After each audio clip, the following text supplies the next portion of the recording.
ಮೈಸೂರು ಆಕಾಶವಾಣಿಯ ಅಮೃತ ಮಹೋತ್ಸವದ ಸಂದರ್ಭದಲ್ಲಿ ವಿಶೇಷ ಕಾರ್ಯಕ್ರಮ ಸರಣಿ ಅಮೃತ ಸಿಂಚನ. ಇಂದಿನ ಈ ವಿಶೇಷ ಕಾರ್ಯಕ್ರಮದಲ್ಲಿ ಹಿರಿಯ ಸಾಹಿತಿ ಪ್ರೊಫೆಸರ್ ಜಿ ವೆಂಕಟಸುಬ್ಬಯ್ಯ ಅವರೊಂದಿಗೆ ಸಂದರ್ಶನ ಪ್ರಸಾರ ಮಾಡುತ್ತಿದ್ದೇವೆ. ಇವರನ್ನು ಸಂದರ್ಶಿಸಿದ್ದಾರೆ ಪಂಪ ಪ್ರಶಸ್ತಿ ಪುರಸ್ಕೃತರಾದ ಡಾಕ್ಟರ್ ಟಿ.ವಿ. ವೆಂಕಟಾಚಲ ಶಾಸ್ತ್ರಿ ಅವರು.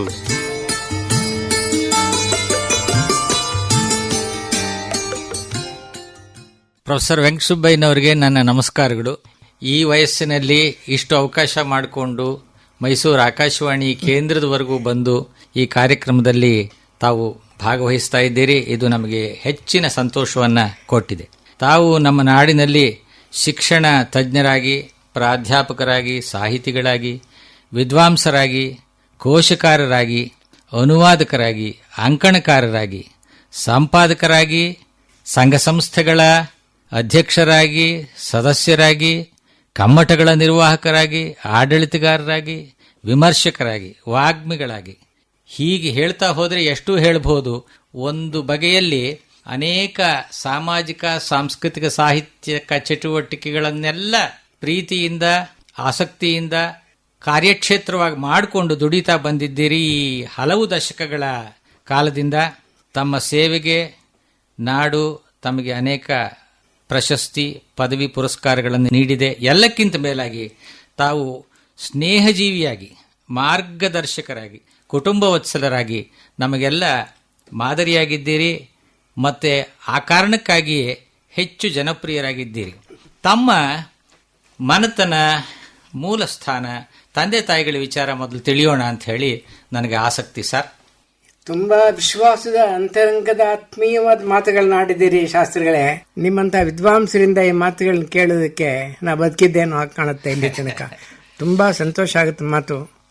ನಮ್ಮ ತಂದೆ ಪಂಡಿತ ಜಿ ತಿಮ್ಮಣ್ಣಯ್ಯನವರು, ಪಂಡಿತ ಮಹದೇವ ಪ್ರಭಾಕರ ಪೂಜಾರರ್ ಅಂತ ಕೇಳಿದಿರಾ ನೀವು? ಧಾರವಾಡದ ಪ್ರಾಂತದ ವ್ಯಾಕರಣ ವಿದ್ವಾಂಸರು. ಅವರು ನಮ್ಮ ತಂದೆ ಸಹಪಾಠಿಗಳಾಗಿದ್ದರು. ಮಾಪ್ರಾ ಪೂಜಾರರ ಹೆಸರು ನಮಗೆ ಗೊತ್ತಿತ್ತು. ಇವರಿಬ್ಬರೂ ಸಹಪಾಠಿಗಳಾಗಿ ವ್ಯಾಸಂಗ ಮಾಡಿದವರು ಪಂಡಿತ ಪರೀಕ್ಷೆಯಲ್ಲಿ ಅನ್ನೋ ವಿಚಾರ ನನಗೆ ತಿಳಿದಿರಲಿಲ್ಲ. ನಮ್ಮ ತಂದೆ ಕನ್ನಡ, ಸಂಸ್ಕೃತ ಎರಡರಲ್ಲೂ ತುಂಬಾ ದೊಡ್ಡ ವಿದ್ವಾಂಸರಾಗಿದ್ದರು. ವೇದೋಪನಿಷತ್ತುಗಳಲ್ಲಿ ಪ್ರಸಿದ್ಧರಾದಂಥ ವಿದ್ವಾಂಸರಾಗಿದ್ದರು. ನಮಗೆ ಅಮರ ಕಲಿಸಿದ್ರು. ನಮ್ಮ ತಾತ ನರಸಿಂಹ ಜೋಯಿಸ್ ಅಂತ ಅವರು ಒಳ್ಳೆ ಪುರೋಹಿತರಾಗಿದ್ದರು. ನಮ್ಮ ಊರು ಗಂಜಾಂ. ಅಲ್ಲಿ ಬೆಳಗ್ಗೆ ಎದ್ದು ನಮ್ಮ ತಾತ ಕಾವೇರಿ ಸ್ನಾನಘಟ್ಟಕ್ಕೆ ಕರ್ಕೊಂಡು ಹೋಗ್ತಾ ಇದ್ರು. ಅವರು ಮುಂದೆ ಹೋಗ್ತಾ ಅಮರ ಹೇಳೋರು, ನಾ ಹಿಂದೆ ಹೇಳ್ಕೊಂಡು ಅಮರ ಹೇಳ್ಕೊಂಡು ಹೋಗ್ತಾ ಇದ್ದೆ. ಹೀಗೆ ಹೇಳಿ ಹೇಳಿ ಮೊದಲನೇ ಕಾಂಡ ಪೂರ್ತಿ ಬಾಯಿಗೆ ಬಂದಿತ್ತು ನನಗೆ. ಅದು ಒಂದು ನನಗೆ ಮಹಾ ಸಂಪತ್ತಾಗಿದೆ ಇವತ್ತಿನ ಕೂಡ. ಆಮೇಲೆ ಗಂಜಾಂ ನಾನು ಬಿಟ್ಟು ನಮ್ಮ ತಂದೆ ಜೊತೆಲೇ ಇರಬೇಕಾಗಿ ಬಂದಾಗ, ಶ್ರೀರಂಗಪಟ್ಟಣನೇ ಅದು. ಶ್ರೀರಂಗಪಟ್ಟಣ ಅನ್ನೋದು ಕೋಟೆ, ಅಲ್ಲಿ ಸರ್ಕಾರದ ಸೈನ್ಯ ಇದ್ದ ಜಾಗ, ದಂಡಿ ಇದ್ದ ಜಾಗ ಅದು. ಇದು ಗಂಜಾಂ ಪೇಟೆ. ಇದು ವ್ಯಾಪಾರಕ್ಕೋಸ್ಕರ ಜನ ಅಲ್ಲಿ ಬಂದು ಹೋಗಿ ಮಾಡ್ತಿದ್ದಾಗ ಅಲ್ಲಿ ಒಂದು ಗೋಸಾಯಿ ಘಟ್ಟ ಅಂದೆ, ಚಿಕ್ಕ ಗೋಸಾಯಿ ಘಟ್ಟ ಅಂತ, ಅಲ್ಲಿ ದೇವಸ್ಥಾನ ಇದೆ, ಒಂದು ಸಹಸ ದೇವಸ್ಥಾನ. ನಮ್ಮ ತಾತ ಅಲ್ಲಿ ಪೂಜೆ ಮಾಡ್ತಾ ಇದ್ರು. ಅವ್ರಿಗೆ ಅವರು 5-6 ರೂಪಾಯಿಗಳು ಸಂಬಳ ಕೊಡ್ತಾ ಇದ್ರು ಆಗಿನ ಕಾಲದಲ್ಲಿ. ನಮ್ಮ ತಂದೆಗೆ ಅವರ 7ನೇ ಕ್ಲಾಸ್ ಇದ್ದಾಗ ಒಂದು ರಾಜಶೇಖರ್ ವಿಳಾಸ ಅನ್ನೋ ಪುಸ್ತಕ ಇದೆ, ಅವರಿಗೆ 2nd ಪ್ರೈಸ್ ಬಂತು ಅಂತ ಅದರಲ್ಲಿದೆ ಅಂತ ಹೇಳಿದ್ದು. ನಮ್ಮ ತಂದೆಯವರಿಗೆ ಆ ಪುಸ್ತಕ ಇಟ್ಕೊಂಡಿದ್ದೀನಿ ನಾನು. ಅವರ ಜೊತೆ ವಾಸ ಮಾಡ್ತಾ ಇದ್ದದೇ ನಮಗೊಂದು ಪುಣ್ಯ ಆಯ್ತು ಹಾಗೆ ಕಾಣುತ್ತೆ. ಹೀಗಾಗಿ ನಮ್ಮ ತಂದೆ ನಮ್ಮನ್ನು ಬೆಳೆಸಿದ್ರು ಅನೇಕ ರೀತಿಯಲ್ಲಿ. ನಮ್ಮ ತಾಯಿ ಕೈಗೋನಹಳ್ಳಿಯ ಹೆಣ್ಮಗಳು. ಅವರ ತಂದೆ ಸುಬ್ಬಾ ಪಂಡಿತರು ಅಂತ ತುಂಬ ದೊಡ್ಡ ವೈದ್ಯ ವಿದ್ವಾಂಸರು. ಆ ಮನೆತನಕ್ಕೆ ಕೈಗೋನಹಳ್ಳಿ ಜಾಗ, ಹಳ್ಳಿ, ಅದಕ್ಕೆ ನರಸಿಂಹರಾಜಪುರ ಅಂತ ಹೆಸರು ಅವರು ಕೊಟ್ಟಿದ್ದ. ನರಸಿಂಹರಾಜ ಬಲ್ಲಾಳನ ಕಾಲದಲ್ಲಿ ಈ ವಂಶದ ಹಿರಿಯರಿಗೆ ಬಂತು. 1642 ಇಸ್ವೀಸ್ ಕೂಡ ಶಾಸನದಲ್ಲಿದೆ. ಅಂಥ ಮನೆತನ ಅದು. ತುಂಬಾ ದೊಡ್ಡ ವಿದ್ವಾಂಸರು ವೈದ್ಯದಲ್ಲಿ. ಬಡತನ ಜೀವನೋಪಾಯಕ್ಕೋಸ್ಕರವಾಗಿ ಸುತ್ತಮುತ್ತ 8-10 ಹಳ್ಳಿಗಳಲ್ಲಿ ಅವರೇ ವೈದ್ಯರಾಗಿದ್ದ. ತಿರುಗಾಡ್ಕೊಂಬಂದು ಸಾಯಂಕಾಲ ಬರೋ ಹೊತ್ತಿಗೆ ಒಂದೆಷ್ಟು ದುಡ್ಡು ಮಾಡ್ಕೊಂಬಂದಿರೋರು. ಅದು ಅವ್ರ ಜೀವನ ನಡೀತಾ ಇದ್ದ ಕಾಲ. ಆದರೆ ಬಡತನದ ಕಾಲ ಸಂಸಾರದಲ್ಲಿ. ಆದರೆ ಹೃದಯ ವಿಸ್ತಾರದಲ್ಲಿ ಐಶ್ವರ್ಯವಂತರಾಗಿದ್ದಂತಹ 2 ಮನೆತನದಕ್ಕೆ ನಾನು ಸೇರ್ತವನು. ಈ ಬಹಳ ಸಂತೋಷ ಸರ್. ಈಗ ನಿಮ್ಮ ತಂದೆಯವ್ರ ವಿಚಾರ ವಾಸ್ತವವಾಗಿ ಅವರು ಈ ಜಯಚಾಮರಾಜೇಂದ್ರ ಗ್ರಂಥರತ್ನಮಾಲಾ ಸೀರೀಸ್ಗೆ ವಿಷ್ಣು ಪುರಾಣವನ್ನ ಮಾಡಿಕೊಟ್ರು. ಆಮೇಲೆ ಪುರಾಣ ಕಥಾವಳಿ ಅಂತಲೋ ಪುರಾಣ ಸಂಗ್ರಹ ಒಂದು ಪತ್ರಿಕೆಯನ್ನ ಅದು ಆರ್ ನರಸಿಂಹಾಚಾರ್ಯಗೂ ಕಳಿಸ್ಕೊಟ್ಟು ಅವರು ವಿಶ್ವಾಸದ ಪತ್ರವನ್ನು ಬರೆದಿದ್ರು. ಇದು ಬಹಳ ದೊಡ್ಡ ವಿಚಾರ. ಅಂದ್ರೆ ಅವರು ಬಹಳ ಸಕ್ರಿಯವಾಗಿ ಸಾಹಿತ್ಯ ರಚನೆಯಲ್ಲಿ ತೊಡಗಿದ್ರು. ಆ ಸ್ಪಂದನೆಗಳು, ಸಾಹಿತ್ಯಕವಾದ ಸ್ಪಂದನೆಗಳಿಂದ ಬಹಳ ಇದು. ಯಾಕೆಂದ್ರೆ ನಿಮ್ಮಲ್ಲಿ ಅದು ಸಂಕ್ರಮಿತವಾಗಿದೆ ಅಂತ ನನಗನ್ನಿಸ್ತದೆ. ಆ ಗುಣ ಇದೆಯಲ್ಲ, ಆ ಸಾಹಿತ್ಯ ಸೇವೆಯ ಗುಣ, ಆಮೇಲೆ ಸಾಹಿತ್ಯ ಸಂಗತಿಗಳನ್ನ ಕುರಿತು ವಿಚಾರ ಮಾಡೋದು ಅಲ್ಲಿಂದ ಬಂದಿದೆ ಅಂತ ನನಗನ್ನಿಸ್ತದೆ. ನಿಜವಾಗಿಯೂ ಕೃತಜ್ಞನಾಗಿದ್ದೇನೆ ಬಂದಿದ್ದೀರಿ. ಅವರು ಗಣೇಶನ ಕಥೆ ಅಂತ ಒಂದು ಪುಸ್ತಕ ಬೇರೆ ಮುದ್ರಣ ಮಾಡಿದ್ರು. ರಘುವೀರ ಚರಿತ್ರೆ ಒಂದು ನಾಟಕ ಬರೆದಿದ್ರು. ಭವಭೂತಿಯ ಮಾಲತಿ ಮಾಧವನ್ನ ಅನುವಾದ ಮಾಡಿದ್ರು. ನನ್ನ ದುರದೃಷ್ಟ ಕಣ್ಣಾರ ಕಂಡಿದ್ದವನ್ನ ಅದನ್ನ ಇಟ್ಕೊಂಡು ಮುದ್ರಣ ಮಾಡುವುದನ್ನು ಕಳ್ಕೊಂಡೆ. ಅದು ಹಸ್ತಪ್ರತಿಯಲ್ಲಿ ಉಳಿದೋಯ್ತು. ಹಸ್ತಪ್ರತಿಯಲ್ಲಿ ಹೊರಟೋಯ್ತು. ಆಮೇಲೆ ತಮ್ಮ ಬಾಲ್ಯ ವಿದ್ಯಾಭ್ಯಾಸ ಹೇಗೆ ಸರ್? ನಮ್ಮ ತಂದೆ ಎಲ್ಲೆಲ್ಲಿ ಓಡಾಡಿದ್ರು ಅಲ್ಲೆಲ್ಲ ನಾನು ಕಲಿತದ್ದು. ಬಾಲ್ಯದ ಪ್ರಾರಂಭದ ತರಗತಿಗಳು ಎಲ್ಲಿಗೆ ಹೋದೆ ಅಂತ ನನಗೆ ನೆನಪಿಲ್ಲ. ಆದರೆ ಬನ್ನೂರು ಎನ್ನುವ ಒಂದು ಊರಿನಲ್ಲಿ ನಮ್ಮ ತಂದೆ ಪ್ರೈಮರಿ ಶಾಲೆಗೆ ಅವರು ಹೆಡ್ ಮಾಸ್ಟರ್ ಆಗಿದ್ರು. ಆ ಶಾಲೆಯಲ್ಲಿದ್ದಾಗ ನಾನು 3 ತರಗತಿಗಳನ್ನೆಲ್ಲ ಪಾಸ್ ಮಾಡಿದವನು. ಆವಾಗ ನಮಗೆ ಮನೇಲಿ ಏನು ಹೇಳ್ಕೊಡ್ತಾ ಇರಲಿಲ್ಲ. ಅವರೇ ಶಾಲೆಯಲ್ಲಿ ಕಲಿತದ್ದೆಷ್ಟೋ ಅಷ್ಟೇ. 3 ಜನ ಮಕ್ಕಳು, ನಮ್ಮ ಅಕ್ಕ ಒಬ್ಳು, ನಾನು, ನನ್ನ ತಮ್ಮ. ಸಣ್ಣ ಸಂಸಾರ. ಆದರೂ ನಮ್ಮ ತಂದೆ ಸಾಯಂಕಾಲದ ಹೊತ್ತು ಆ ಊರಿನಲ್ಲಿ ಚಾಮೇಗೌಡರು ಅಂತ ಒಬ್ಬರು ಪಟೇಲ್ರಿದ್ರು. ಅವರಿಗೆ ಜೈಮಿನಿ ಭಾರತದ ಮೇಲೆ ತುಂಬ ಆಸೆ. ನಮ್ಮ ತಂದೆ ಪ್ರತಿನಿತ್ಯ ಅವ್ರ ಮನೆಗೆ ಹೋಗಿ ಜೈಮಿನಿ ಭಾರತವನ್ನು ವಾಚನ ಮಾಡಿ ಅವರಿಗೆ ಅದ್ರ ವಿಚಾರ ಕತೆ ಹೇಳಿ ವ್ಯಾಖ್ಯಾನ ಮಾಡಿ ಬರ್ತಾ ಇದ್ರು. ಒಂದೊಂದ್ಸಲ ನಾನು ಹೋಗ್ತಾ ಇದ್ದೆ. ಅದು ಅಷ್ಟು ವಿದ್ಯಾಭ್ಯಾಸ ಆಯಿತು ನನಗೆ. ಹೈಸ್ಕೂಲ್ ಮಧುಗಿರಿ ಒಳಗೆ ಪಾಸ್ ಮಾಡಿ ನಮ್ಮ ತಂದೆಗೆ ವರ್ಗ ಆಗಿ ಮೈಸೂರು ಸರ್ಕಾರ ಕಟ್ಟಿದಂತಹ ಕೊನೆ ಸರ್ಕಾರಿ ಹೈಸ್ಕೂಲು ಮಧುಗಿರಿ ಹೈಸ್ಕೂಲ್. ಅದು ಅಲ್ಲಿಗೆ ವರ್ಗ, ಸೀನಿಯರ್ ಮೋಸ್ಟ್ ಆಗಿದ್ರು, ಅಲ್ಲಿಗೆ ವರ್ಗ ಆಯಿತು.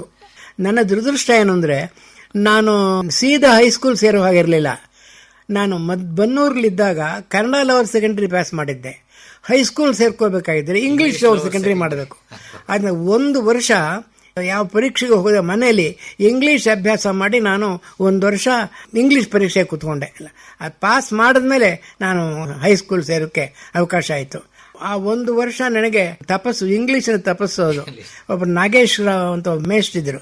ಅವರು ನನಗೆ ರೆನ್ ಮಾರ್ಟಿನ್ ಕೈಲಿ ಅದು ಎಷ್ಟೆಷ್ಟಿದೆಯೋ ಒಳಗಡೆ ಪಾಠ ಮತ್ತು ಅದರಲ್ಲಿ ಎಕ್ಸಸೈಸಸ್ ಅಂತ ಕರೀತಾರಲ್ಲ, ಅದು ಎಲ್ಲಾನು ನನ್ನ ಕೈಯಲ್ಲಿ ಮಾಡಿಸಿ ನನಗೆ ಪರವಾಗಿಲ್ಲ, ಧೈರ್ಯ ಬಂತು ಅನ್ನೋ ಹಾಗೆ ಮಾಡಿದ್ರು.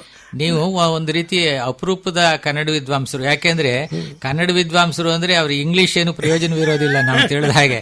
ಆದ್ರೆ ನೀವು ಇಂಗ್ಲಿಷ್ ಗ್ರಾಮರ್ನು ಅಭ್ಯಾಸ ಮಾಡಿ ಇಂಗ್ಲಿಷಲ್ಲೂ ಪಾಠ ಮಾಡೋ ಶಕ್ತಿ ಇದೆ, ಬರೆಯೋ ಶಕ್ತಿ ಇದೆ, ಭಾಷಣ ಮಾಡೋ ಶಕ್ತಿ ಇದೆ. ಅದು ಅದು ಅದು ವಿಶೇಷ. ಅದು ಈಗ ಅಂದ್ರೆ ಕಳೆದು ಹೋಗಿರೋ ಪೀಳಿಗೆಯ ಮನುಷ್ಯರು ನೀವು ಹಾಗೆ ಅಂತ ನನಗೆ ಅನ್ನಿಸ್ತದೆ. ಈ ವಿಚಾರದಲ್ಲಿ ಕನ್ನಡ ಇಂಗ್ಲಿಷ್ ಸಮದಂಡಿಯಾದಂತಹ ಪ್ರಭುತ್ವವಿರ್ತಕ್ಕಂಥದ್ದು. ಕಾಲೇಜ್ ವ್ಯಾಸಂಗದ ಆರಂಭ ಹೇಗೆ ಸರ್? ನಾನು ಕಾಲೇಜಿಗೆ ನಮ್ಮ ತಂದೆ ಕಷ್ಟಪಟ್ಟು ಬೆಂಗಳೂರು ವರ್ಗ ಮಾಡಿಸ್ಕೊಂಡ್ರು ಮಧುಗಿರಿಯಿಂದ. ಸರ್ಕಾರದ ಒಬ್ಬರು ಅವಾಗ ಸರ್ಕಲ್ ಇನ್ಸ್ಪೆಕ್ಟರ್ ನರಸಿಂಹಯ್ಯನವರು ಅಂತ ಒಬ್ರು ಇದ್ರು. ಅವರು ಸಹಾಯ ಮಾಡಿ ತಂದೆನ ಮೈಸೂರಿಗೆ ತೆರೆದು ಹೋಗಿದ್ದರೆ ನಮಗೆ ಖಂಡಿತವಾಗಿಯೂ ಕಾಲೇಜ್ ವಿದ್ಯಾಭ್ಯಾಸಕ್ಕೆ ಅವಕಾಶವೇ ಇರಲಿಲ್ಲ. ದುಡ್ಡು ಕೊಟ್ಟು ಸೇರೋದಾಗ್ಲಿ ಮೈಸೂರಿಗೆ ಬಂದಿರೋದಾಗ್ಲಿ ಅಸಾಧ್ಯವಾದ ಮಾತಾಗಿತ್ತು. ದೇವರ ದಸೆ ನಮ್ಮ ಅದೃಷ್ಟ ಚೆನ್ನಾಗಿತ್ತು. ನಮ್ಮ ತಂದೆ ಮೈಸೂರಿಗೆ ಬಂದು ನಿಂತ್ಕೊಂಡ್ರು. ನಾವು ಬಾಡಿಗೆ ಮನೆಗೆ ಹೋಗಿರಲ್ಲ. 15 ದಿನ ನಂಜರಾದ ಛತ್ರ ಅಂತ ಒಂದಿದೆ, ಆ ಛತ್ರದಲ್ಲಿ ದಿಕ್ಕಿಲ್ದವ್ರಿಗೆ ಅದು ಅವಕಾಶ. ನಮ್ಮ ಸಂಸಾರ ಆ ಛತ್ರದಲ್ಲಿತ್ತು 15 ದಿನ. ಆಮೇಲೆ ಬಾಡಿಗೆ ಮನೆ ಹುಡುಕಿ ನಮ್ಮ ತಂದೆ ಬಂದರು. ಅಲ್ಲಿ ಇದ್ದು ನಾನು ಕಾಲೇಜ್ ಸೇರಿಕೊಂಡೆ. ಏನು ತಗೋಬೇಕು ಅಂತ ನಮ್ಮ ತಂದೆ ಕೇಳಿದೆ. ನಿಂಗೆ ಏನು ಬೇಕೋ ಅದು ತಗೋ ಅಂತ ಹೇಳಿದರು. ನಾನು ಇಂಟರ್ಮೀಡಿಯೇಟ್ ಆವಾಗ ಅದರಲ್ಲಿ ನಾನು ಆಪ್ಷನಲ್ ಆಗಿ ಏನ್ಷಿಯಂಟ್ ಹಿಸ್ಟ್ರಿ, ಸ್ಯಾನ್ಸ್ಕ್ರಿಟ್ ಮತ್ತು ಜೊತೆಗೆ ಲಾಜಿಕ್ ತಗೊಂಡೆ. ಏನ್ಷಿಯಂಟ್ ಹಿಸ್ಟ್ರಿ ನಂಗೆ ತುಂಬ ಪ್ರೀತಿಯ ವಿಷಯ ಆಯಿತು. ಕಸ್ತೂರಿ ಅವರು ಪಾಠ ಮಾಡೋದು ಅದನ್ನು. ಗ್ರೀಕ್ ಹಿಸ್ಟ್ರಿ ಮತ್ತು ರೋಮನ್ ಹಿಸ್ಟ್ರಿ ಅಂತ ಎರಡರಲ್ಲಿ ನನಗೆ ತುಂಬಾ ಪ್ರೀತಿಯಾಗಿ ಥುಸಿಡೈಡಿಸ್ ಅನ್ನೋನು ಬರೆದಿರ್ತಕ್ಕ ಪೆಲೋಪೊನೇಷಿಯನ್ ವಾರ್ ಅನ್ನೋ ದಪ್ಪ ಪುಸ್ತಕನ ನಾನು ಆ ಕಾಲದಲ್ಲಿ ಓದಿದೆ. ಹೀಗಾಗಿ ಗ್ರೀಕ್ ಹಿಸ್ಟ್ರಿ ಮೇಲೆ ತುಂಬಾ ಪ್ರೀತಿ ಬಂತು ನನಗೆ ಆಗಿನ ಕಾಲದಲ್ಲಿ. ಅದು ಇಂಟರ್ಮೀಡಿಯೇಟ್ ಕಾಲೇಜ್, ಇವತ್ತು ಯಾವ್ದನ್ನ ಯುವರಾಜಸ್ ಕಾಲೇಜ್ ಅಂತ ಹೇಳ್ತಾರೋ ಇಂಟರ್ಮೀಡಿಯೇಟ್ ಕಾಲೇಜಲ್ಲಿ ಓದ್ರಿ. ಕಸ್ತೂರಿ ಮೊದಲಾದವರು ಅಧ್ಯಾಪಕರಾಗಿದ್ರು. ವೆಂಕಟರಾವ್ ಅಂತ ಲಾಜಿಕ್ ಮೇಷ್ಟ್ರು. ಎಂ ಎ ವೆಂಕಟರಾವ್ ತುಂಬಾ ಸೊಗಸಾದ ಪಾಠ ಮಾಡೋರು. ಅವ್ರ ಇಂಗ್ಲಿಷ್ ತುಂಬಾ ಸೊಗಸಾದ ಇಂಗ್ಲಿಷ್ ಮಾತಾಡೋರು. ಮಾತಾಡಿದ್ರೆ ಹಾಗೆ ಮಾತಾಡಬೇಕು ಅಂತ ಅನಿಸ್ತಾ ಇತ್ತು ನಮಗೆ. ಮಾದರಿಯಾಗಿದ್ದರು. ಆಮೇಲೆ ಇಂಗ್ಲಿಷ್ ಮೇಷ್ಟ್ರು ಎಸ್ ಕೃಷ್ಣಮೂರ್ತಿ ಅಂತ ಒಬ್ರು ಇದ್ರು. ಅವರು ನಮಗೆ ಈ ಎಪಿಟಮೈಸೇಷನ್ ಅಂತ ಪಾಠ ಇತ್ತು. 2 ಪೇಜ್ ಕೊಟ್ಬಿಟ್ಟು ಇದನ್ನ 3ನೇ ಒಂದು ಭಾಗಕ್ಕೆ ಇಳಿಸಿ ಕಂಟೆಂಟ್ಸ್ನ ಇಂಗ್ಲಿಷ್ ತಪ್ಪದೆ ಅಂತ ಹೇಳೋರು. ಆ ಎಕ್ಸರ್ಸೈಸ್ ಮಾಡಿ ಮೊದಲನೇ ತಂದು ಕೊಟ್ಟಾಗ ದಿ ಬೆಸ್ಟ್ ಎಪಿಟಮೈಸೇಷನ್ ಅಂತ ನಂಗೆ ಅನ್ನಿಸ್ತು. ಆಮೇಲೆ ಕೂಡಲೇ ನೀವು ಮಹಾರಾಜಾಸಕ್ಕೆ ಬಂದಿರ್ತೀವಿ. ಮಹಾರಾಜಾಸಲ್ಲಿ ಏನ್ ತಗೋಬೇಕು ಅಂತ ಆಯ್ತು. ಅದೇನಾಗಿದೆ, ನಂಗೆ ಕನ್ನಡದಲ್ಲಿ ನಾನು ಇಂಟರ್ಮೀಡಿಯೇಟ್ ಇದ್ದಾಗ ಮೊದಲನೇ ಪರೀಕ್ಷೆ ಒಳಗೆ ಪುಟ್ಟಪ್ಪನವ್ರು ನಾವು ಮೇಷ್ಟ್ರಾಗಿದ್ರು. ಹರಿಶ್ಚಂದ್ರ ಕಾವ್ಯ ಪಾಠ ಮಾಡಿದ್ರು. ಮೊದಲನೇ ಪರೀಕ್ಷೆ ಆದಾಗ ಟರ್ಮಿನಲ್ ಎಕ್ಸಾಮಿನೇಷನ್ ಅಂತ ಆಯ್ತಲ್ಲ, ಅದ ಪತ್ರಿಕೆ ಎಲ್ಲ ವಾಪಸ್ ಕೊಟ್ಟು ನಂದು ಕೊನೆ ಪತ್ರಿಕೆ ಇಟ್ಕೊಂಡು ನಾನು ಬರಲ್ಲ ಅಂತ ಯೋಚನೆ ಮಾಡಿದೆ. ನನಗೆ ಅತ್ಯಧಿಕವಾದ ಅಂಕ ಕೊಟ್ಟಿದ್ರು ಅವರು. ಆಗಿನ ಕಾಲದಲ್ಲಿ ಅಧಿಕ ಅಂದ್ರೆ ಎಷ್ಟು, 62 ನಂಬರ್ ಕೊಟ್ರು. ಪುಟ್ಟಪ್ಪನವ್ರ ಕೈ 62 ನಂಬರ್ ಇದು ಫಸ್ಟ್ ಕ್ಲಾಸ್ ಅಷ್ಟೇ, ಒಂದೇ 62, ಇನ್ಯಾರು ಇಲ್ವೇ ಇಲ್ಲ.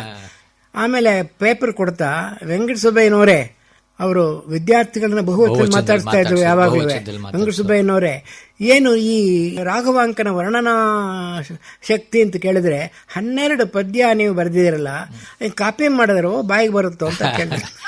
ಸಹಜವಾಗಿ ಅನುಮಾನ ಬರೋ ವಿಷಯವೇ 12 ಪದ್ಯ ನೀವು ಕೋಟ್ ಮಾಡಿರ್ಬೇಕಾರೆ ಅವ್ರಿಗೆ ಆಶ್ಚರ್ಯ ಆಗಿರ್ಬೇಕು.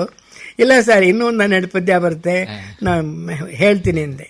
ಒಳ್ಳೇದು, ಹಾಗೆ ಬಾಯಿಗೆ ಬಂದ್ರೆ ಕಾವ್ಯ ನಿಮಗೆ ಒಳ್ಳೇದಾಗುತ್ತೆ ಅಂತ ಆಶೀರ್ವಾದ ಮಾಡಿದ್ರು. ಅಲ್ಲ, ನಾ ಮರೆಯೋಕೆ ಮೊದಲು ಹೇಳ್ಬಿಡ್ತೀನಿ, ನೀವು ಈಚೆಗೆ ಒಂದು ಬೆಂಗಳೂರಿನ ಮಲ್ಲೇಶ್ವರದ ಒಂದು ಸ್ಕೂಲಿನ ವಾರ್ಷಿಕೋತ್ಸವ ಸಂದರ್ಭದಲ್ಲಿ ಆ ಅಬೂಬನ್ ಆಡಮ್ ಇಡೀ ಪದ್ಯವನ್ನ ನೀವು ವೇದಿಕೆಯಲ್ಲಿ ಸ್ಫುಟವಾಗಿ ನೀವು, ನನಗಂತೂ ನಾನು ಸುಸ್ತಾಗಿ ಹೋದೆ ಅದನ್ನ ಕೇಳಿ. ಅದ್ ನೆನಪಿನಲ್ಲಿ ನೀವು ಉಳಿಸ್ಕೊಂಡಿದ್ದದ್ದು ವಿಶೇಷ ಅನಿಸ್ತು. ಮೊದಲಿಂದ ನಿಮ್ಗೆ ಒಳ್ಳೆ ನೆನಪಿನ ಶಕ್ತಿ ಇದೆ ಅನ್ನೋದನ್ನ ನಾನು ಬಲ್ಲೆ ನಾನು. ಆಮೇಲೆ ಅಲ್ಲಿ ನಿಮ್ಮ ಅಧ್ಯಾಪಕರು ಹೇಗೆ ಸರ್, ಮಹಾರಾಜಾಸ್ ಕಾಲೇಜ್ ಕನ್ನಡವೇ ತಗೋಬೇಕು ಅಂತ ಹೇಗೆ ಅನ್ನಿಸ್ತು ನಿಮ್ಗೆ? ಕನ್ನಡ ನಂಗೆ ಸ್ವಲ್ಪ ನಂಬರ್ ಹೆಚ್ಚಾಗಿ ಬಂದಿತ್ತಲ್ಲ, ಅಲ್ಲ ಆ ಮೊದಲನೇ ಪೇಪರ್ 62 ಬಂತಲ್ಲ, ಅದು ಹಿಡಿದ್ಬಿಡ್ತು. ಓ, ಇದ್ರಲ್ಲೇ ನಾ ಏನಾದ್ರು ಮಾಡ್ಬೋದು ಅಂತ ಅನ್ನಿಸ್ತು. ಹಾಗೆ ತಗೊಂಡಿದ್ದೆ. ಆನರ್ಸ್ ಏನು ತೊಂದರೆ ಆಗಲ್ಲ ಸೇರೋದಕ್ಕೆ. ಆದರೆ ಸ್ಕಾಲರ್ಶಿಪ್ ಬರಲಿಲ್ಲ ನನಗೆ. 2ನೇ ವರ್ಷಕ್ಕೆ ಬಂತು ಸ್ಕಾಲರ್ಶಿಪ್.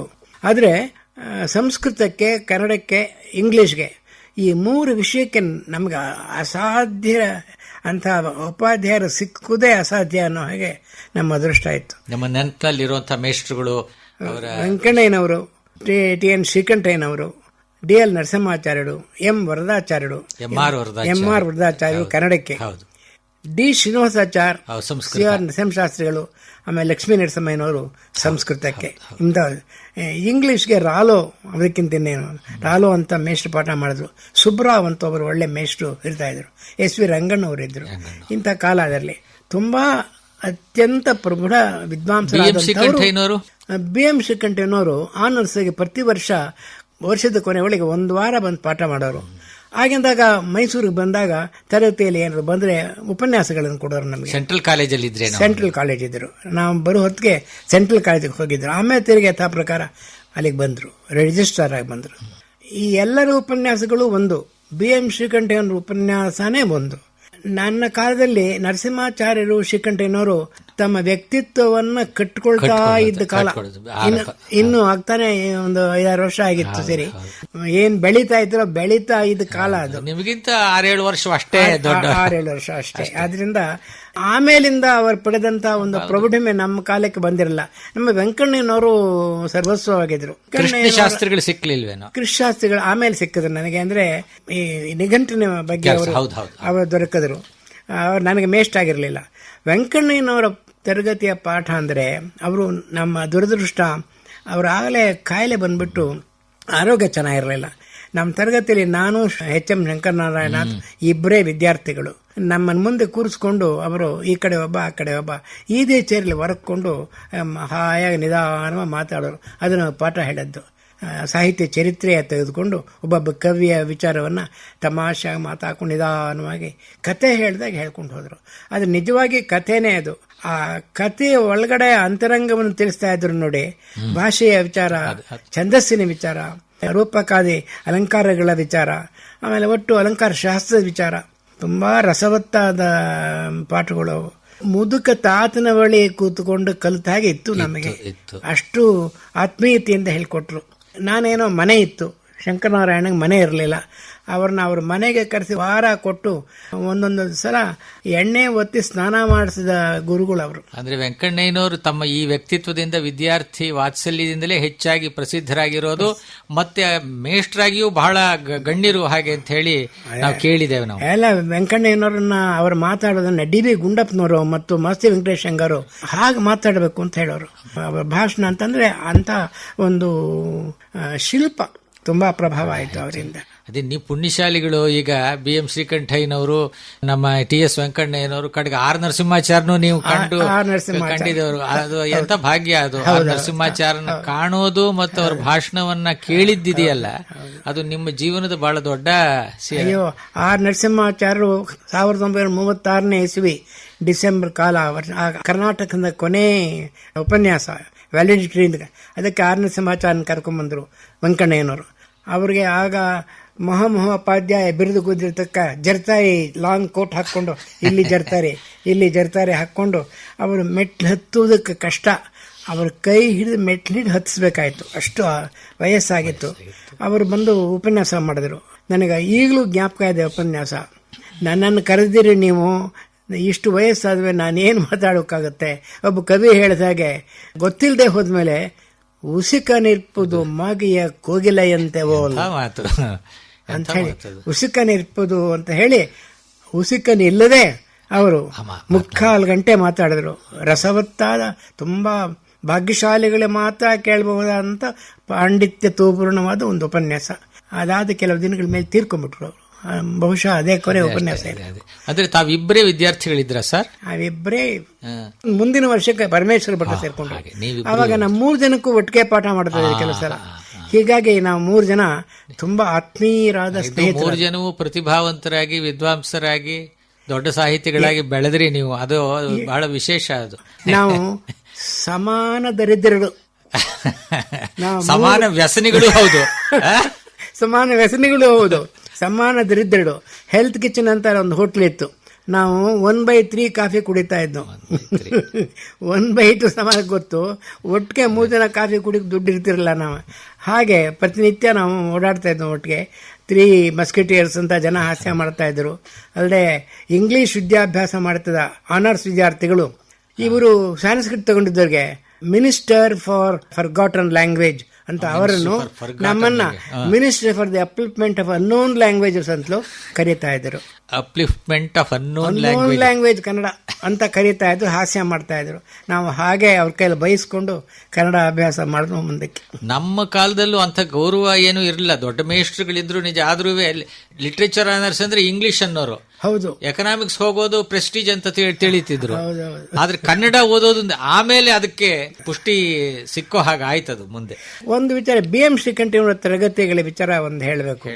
ಅವರ 2 ಭಾಷೆಗಳ ಸ್ವಾರಸ್ಯವನ್ನ, ಇಂಗ್ಲಿಷ್ ಮತ್ತು ಕನ್ನಡ ಭಾಷೆಗಳ ಸ್ವಾರಸ್ಯವನ್ನ, ಕವಿಗಳ ಪರಂಪರೆಯಲ್ಲಿರತಕ್ಕ ಸಮಾನತೆಯನ್ನ, ಇಂಗ್ಲಿಷ್ ಆಗಲಿ ಕನ್ನಡ ಆಗಲಿ ಸಂಸ್ಕೃತ ಆಗಲಿ ಕವಿಯ ದೃಷ್ಟಿಯಲ್ಲಿರತಕ್ಕ ಸ್ವಾರಸ್ಯ ಒಂದೇ ಅನ್ನೋದನ್ನ ತುಂಬಾ ಆಳವಾಗಿ ನಮ್ಗೆ ತಿಳಿಸ್ಕೊಟ್ರು. ಅವರು ಕನ್ನಡ ವಾಚನ ಮಾಡ್ತಾ ಇದ್ದ ರೀತಿ ಇದೆಯಲ್ಲ, ಅದ್ಭುತವಾದ ರೀತಿ. ಹಳಗನ್ನಡ ಪದ್ಯಗಳನ್ನು ಓದ್ತಾ ಇದ್ದ ರೀತಿ, ಹೊಸಗನ್ನಡ ಪದ್ಯಗಳನ್ನು, ಅವರದ್ದೇ ಪದ್ಯಗಳನ್ನು ಹೇಳ್ತಾ ಇದ್ದ ರೀತಿ ಅಗಾಧವಾದ ಪರಿಣಾಮ ಬೀರ್ತಾ ಇತ್ತು ನಮ್ಮ ಮೇಲೆ. ಆಶ್ಚರ್ಯ ಆಯ್ತು, ಹೀಗೆ ಓದ್ಬೋದು ಅಂತ. ಮುಂದೆ ನಾವೇನಾದ್ರು ಕನ್ನಡವನ್ನು ಓದೋದು ಕಲ್ತಿದ್ರೆ, ನಮ್ಮಿಂದ ಹುಡುಗರಿಗೇನಾದರೂ ಪ್ರಯೋಜನ ಆಗಿದ್ರೆ ಅದು ಅವರ ವಿದ್ವತ್ತಿನ ಮತ್ತು ವಾಚನದ ರೀತಿಯ ಪರಿಣಾಮ ಅಂತ ನಾನು ಅನ್ಕೊಂಡಿದ್ದೀನಿ. ಇಲ್ಲ, ಪದ್ಯಗಳನ್ನು ಓದೋ ವಿಚಾರದಲ್ಲಿ, ನೀವು ಪದ್ಯಗಳು ಓದೋ ವಿಚಾರದಲ್ಲೂ ದಾಖಲಾಗಿರೋ ಸಂಗತಿಗಳನ್ನು ನಾನು ನೋಡಿದ್ದೇನೆ. ಬಹಳ ಮೆಚ್ಚಿಕೊಂಡಿದ್ದಾರೆ. ಚೆನ್ನಾಗಿ ಸ್ಫುಟವಾಗಿ ಅರ್ಥವತ್ತಾಗಿ ಓದಿ ಹೇಳ್ತೀರಿ, ಓದ್ತಾ ಇದ್ದಾಗ ಅರ್ಥವಾಗ್ತದೆ ಅಂತ ಹೇಳಿ ದಾಖಲು ಮಾಡಿದ್ದಾರೆ. ಇದೆಲ್ಲ BM ಶ್ರೀಕಂಠಯ್ಯನವರ ವಿದ್ಯಾರ್ಥಿತ್ವದ ಅವರ ಬೋಧನೆಯ ಫಲ ಅಂತ ನಾನು ತಿಳಿತೇನೆ ನಾನು. ಆಮೇಲೆ ಅವರ ಪ್ರಭಾವಲಯಕ್ಕೆ ಬಂದು ಪ್ರಭಾವಕ್ಕೆ ಒಳಗಾಗೋದಿದೆಯಲ್ಲ, ಅದೇ ದೊಡ್ಡ ವಿಚಾರ ಅಂತ ಕಾಣ್ತದೆ. ನನ್ನ ಅದೃಷ್ಟ ಏನು ಅಂದರೆ, ಅವರೊಂದು ಸರ್ಟಿಫಿಕೇಟ್ ಕೊಟ್ಟಿದ್ದಾರೆ ನನಗೆ. He will be an asset to any institution which requires an English knowing Kannada scholar with inspiring personality ಅಂತ ಅವರು ಕೊಟ್ಟಿದ್ದಾರೆ. English knowing Kannada scholar to be underlined ಅಂತ ಕಾಣ್ತದೆ ಅಂತ ಹೇಳಿ. ಯಾಕೆಂದ್ರೆ ಇಲ್ಲದೆ ಸುಲಭ, ಅದು BM ಶ್ರೀಕಂಠಯ್ಯನವರಂತ ಇಂಗ್ಲಿಷ್ ಮೇಷ್ಟ್ರಿಂದ ಅದು ಸಿಗೋದು. ಆಮೇಲೆ ಕೆಲಸ ಹೇಗೆ ಶುರು ಮಾಡಿದ್ರಿ ಸರ್? ದುರಂತಗಳಲ್ಲಿ ದುರಂತವಾದದ್ದೇನು ಅಂದ್ರೆ, BA honours, MA, gold medal, Hansappa university prize ತಗೊಂಡಿದ್ರು. BT ಮಾಡಿದ್ರು ಕೂಡ ಎರಡು ಪ್ರೈಸ್ ಮೆಡಲ್ ತಗೊಂಡಿದ್ರು ಕೂಡ ಒಂದು 20 ರೂಪಾಯಿನ ಕೆಲಸ ನಮಗೆ ಸಿಕ್ಲಿಲ್ಲ, ಉದ್ಯೋಗದ ಅವಕಾಶ. ಆಮೇಲೆ ಏನಾದ್ರೂ ಮಾಡಿ ನ್ಯೂಸ್ ಪೇಪರ್ ಅನ್ನು ಹಾಕಿ ಸಂಪಾದನೆ ಮಾಡೋದು. ನ್ಯೂಸ್ ಪೇಪರ್ ಕೊಂಡ್ಕೋತಾ ಇರಲಿಲ್ಲ. ಹಾಲು ಮಾರೋಣ ಅಂದ್ರೆ ಹಾಲು ಇನ್ನೂ ಬಂದೇ ಇರಲಿಲ್ಲ. ಅವಾಗ ಗ್ರೀನ್ ರೆವಲ್ಯೂಷನ್ ಆಗಿರ್ಲಿಲ್ಲ. ಏನು ಯಾವ ಕೆಲಸವೂ ಇಲ್ಲ. ಅಂಗಡಿಲಿ ಲೆಕ್ಕ ಬರೆಯುವ ಕೆಲಸಕ್ಕೆ 20 ರೂಪಾಯಿ ಕೊಡ್ತೀನಿ ಅಂತಿದ್ರೆ 3 ಡಿಗ್ರಿಗೆ ತಕ್ಷಣ ಹೋಗಿ ಸೇರ್ಕೊಂಡ್ಬಿಡ್ತಾ ಇದ್ದಾರೆ. ಹೀಗಾಗಿ ಏನೂ ಮಾಡದೆ ಒದ್ದಾಡಬೇಕಾಯ್ತು. ನಾನು ಏನೋ ಕಡಿಮೆ ಅಂತ ಶಿಶುವಿಹಾರದಲ್ಲಿ ಒಂದಿಷ್ಟು ಪಾಠ, ಮನೆಗೆ ಪಾಠ ಹೇಳ್ಕೊಳ್ಳೋದಕ್ಕೆ ಒಂದಿಷ್ಟು, ತಿಂಗಳಿಗೆ 7 ರೂಪಾಯಿ ಮೇಷ್ಟು ನಾವು ಪ್ರೈವೇಟ್ ಪಾಠ ಹೇಳ್ಕೊಂಡು ಕಾಲ ಕಳೆದದ್ದಾಯ್ತು. ನೋಡಿ, ಇಷ್ಟು ಉನ್ನತ ಮಟ್ಟದ ಪ್ರೌಢ ವಿದ್ಯಾಭ್ಯಾಸವನ್ನ ಪಡೆದು ಪದವೀಧರರಾಗಿಯೂ ಕೂಡ ಉದ್ಯೋಗದ ಅವಕಾಶ ಇಷ್ಟು ಕ್ಷೀಣವಾಗಿತ್ತು ಅಂತಂದ್ರೆ ಏನು ದುರ್ಗತಿ ಅದು ಏನು ಕಾರ್ಪಣ್ಯದ ಕಾಲ ಅಂತ ಅನ್ಸುತ್ತೆ. ರಾಘವಾಚಾರ್ಯರು ಇಂಗ್ಲಿಷ್ ಕನ್ನಡ ನಿಘಂಟಿಗೆ ಹೋದ್ರು. ಆವಾಗ ಒಂದು ಜಾಗ ಖಾಲಿ ಬಿತ್ತು, ಅದರಲ್ಲಿ ರಜದ ಕಾಲ ಅದು. ಅವರು ಅಲ್ಲಿರುವವರೆಗೆ ತಗೋಬಹುದು ಅಂತ ನನಗೆ NS ಸುಬ್ರಾಯರಿದ್ರು ಹೇಳಿ ಕಳಿಸಿ, ನೀವು ಸೇರ್ಕೊ ಅಂತ ನನಗೆ ಕೆಲಸ ಕೊಟ್ಟರು ಮಾಡಿದ ಕಾಲೇಜ್ನಲ್ಲಿ. ಒಂದು 4 ವರ್ಷ ಅಲ್ಲಿ ಕೆಲಸ ಮಾಡಬಹುದಾಗಿತ್ತು. ಆ ನಿಘಂಟು ಕೆಲಸ ಪೂರೈಸ್ತಾ ಇದೆ ಅಂತ ಕತ್ತಿನ ಸುತ್ತ ಉರುಳು ಇವತ್ತು ನಾಳೆ ಬೀಳಬೇಕು ವಿಚಾರ ಅಲ್ವ, ಯಾರಿಗಾರು ಆತಂಕವಾಗುವಂತದ್ದೇ. ಹೆದರ್ಕೊಂಡೇ ಇದ್ದೆ. ಕನ್ನಡ ಮೇಸ್ಟ್ರುಗಳಿಗೆ 40 ರೂಪಾಯಿ ಸಂಬಳ, ಸಂಸ್ಕೃತಕ್ಕೆ 40 ರೂಪಾಯಿ ಸಂಬಳ, ಪರ್ಷಿಯನ್ಗೆ 75 ರೂಪಾಯಿ, ಹಿಂದಿಗೆ 75 ರೂಪಾಯಿ ಇದ್ದ ಕಾಲ. ಎಲ್ಲ ವಿದ್ವಾಂಸರಿದ್ದು ಕನ್ನಡಕ್ಕೆ 40 ರೂಪಾಯಿ. ನಾವು 44, 5, 60 ಗ್ರೇಡ್, ಅದು ಸ್ಕೇಲ್ ಇದರಲ್ಲಿ. ಹಾಗೆ ಬಂದವರು ರಾಜರತ್ನಂ, ವೆಂಕಟರಾಮಪ್ಪ, ನಾನು, TS ರಾಮರಾವ್, ಪರಮೇಶ್ವರ ಭಟ್ಟ, ನಾವೆಲ್ಲ 40 ರೂಪಾಯಿನ MA ಮೇಷ್ಟ್ರು. ಅದು 4 ವರ್ಷ ಆದ್ಮೇಲೆ ಆಗೋಯ್ತು. 4 ವರ್ಷ ಆದ್ಮೇಲೆ ಇವರಿಗೆ ನನ್ನ ಕೆಲಸ ಹೋಯ್ತು ಅಂದ ಗೊತ್ತಾದ್ಮೇಲೆ ನಂಗೆ ಕಾಫಿ ತಂದು ಕೊಡ್ತಾ ಇದ್ದ ಹೆಲ್ತ್ ಕಿಚನ್, ನಿಮ್ಮ ಲೆಕ್ಕ ಇಡೋಕ್ಕಾಗೋಲ್ಲ ಸರ್ ಅಂದ್ಬಿಟ್ಟ ನನಗೆ. ಅಂದ್ರೆ ನಮ್ಮ ಮಟ್ಟ ಯಾವ ಮಟ್ಟಕ್ಕೆ ಬಂದು ಅಂತ ನಿಮ್ಗೆ ಗೊತ್ತಾಗಲ್ಲ ಸರ್. ನಿಮ್ಮ ಮಟ್ಟ ಸರಿಯಾಗಿ ಇತ್ತು, ಅದು ಆ ಕಾಲ ಇದೆಯಲ್ಲ, ದರಿದ್ರದ ಕಾಲ, ದರಿದ್ರದ ಕಾಲ, ಎಕನಾಮಿಕ್ ಸ್ಲಂಪ್, ಏನೂ ಗತಿ ಇಲ್ಲ. ಆ ಸಂದರ್ಭದಲ್ಲಿ ಏನ್ ಮಾಡ್ಬೇಕು ಅಂತ ಹೋಗ್ತಿದ್ದಾಗ ಖಾಸಗಿ ಹೈಸ್ಕೂಲ್ಗಳಿಗೆ ಸೇರ್ಕೋಬೇಕು ಅಂತ ಇದ್ದಾಗ ಮಾಸ್ತಿ ವೆಂಕಟೇಶ್ ನಾನು ಬಂದು ಕೇಳಿದೆ ಇಲ್ಲಿ ಬೆಂಗಳೂರಿಗೆ ಹೋಗಿ. ವಾಡಿಯಾರ್ ಅವರು ಆಗ ಡೈರೆಕ್ಟರ್ ಆಫ್ ಎಜುಕೇಶನ್ ಆಗಿದ್ರು. ಮಹಾರಾಜಾಸ್ ಕಾಲೇಜ್ ಪ್ರೊಫೆಸರ್ ಆಗಿದ್ದಾಗ ನಾನು ಅವ್ರ ತರಗತಿಗೆ ಹೋಗ್ತಾ ಇದ್ದೆ ಕೇಳ್ಕೊಂಡು. AR ವಾಡಿಯಾರ್ ಅವರು ಆ ತರಗತಿ ಕೇಳಿ ಕೂತ್ಕೊಂಡು ಪಾಠ ಕೇಳ್ತಿದ್ದೆ. ನಮಗೆ ಅದೃಷ್ಟ, ಯಾವ ಪ್ರೊಫೆಸರ್ ತರಗತಿಗೆ ಬೇಕಾರೋ ನೀವು ಹೋಗಿ ಕೂತ್ಕೋಬಹುದಾಯ್ತು, ಪರ್ಮಿಷನ್ ಕೊಡ್ತಾ ಇದ್ರು. ಈಗ ಆಕ್ಸ್ಫರ್ಡ್ ಅಲ್ಲಿ ಈಗಲೂ ಹಾಗೆ ಇದೆಯಂತೆ, ಯಾರು ಯಾವ ಕ್ಲಾಸ್ ಹೋಗಬೇಕಂತೆ. ಡಿಸೋಜಾ ತರಗತಿಗಳಲ್ಲಿ ಮತ್ತು ವಾಡಿಯಾ ತರಗತಿಗಳಲ್ಲಿ ಹೋಗಿ ಕೂತ್ಕೋತಾ ಇದ್ರು. ಅವರು ನನಗೆ ಚೆನ್ನಾಗಿ ಗೊತ್ತಿತ್ತು. ನನ್ನ ಕೆಲಸ ಹೋಯ್ತು ಅಂತ ಹೇಳಿ ನಾನೇ ಅವ್ರು ನೋಡಿದೆ. ಮಾಸ್ತಿ ವೆಂಕಟೇಶ್ ಹೆಂಗಾರು ವೆಂಕಟ ಸುಬ್ಬಯ್ಯ ಏನಾರು ಮಾಡಿ ಅಂತ ಹೇಳಿದ್ರು. ವಾಡೆ ಇದ್ದವರು, Venkata Subbaiah, the only thing I can do give A leave vacancy. ನಾನು ಲೀವ್ಗೆ ಇದ್ದೋನ್ನ ಕಷ್ಟಪಡ್ತಾ ಇದ್ದೆ, ತಿರುಗಿ ಲೀವ್ ವೇಕೆನ್ಸಿ ಅಂತಿರಲ್ಲ ಅಂದೆ.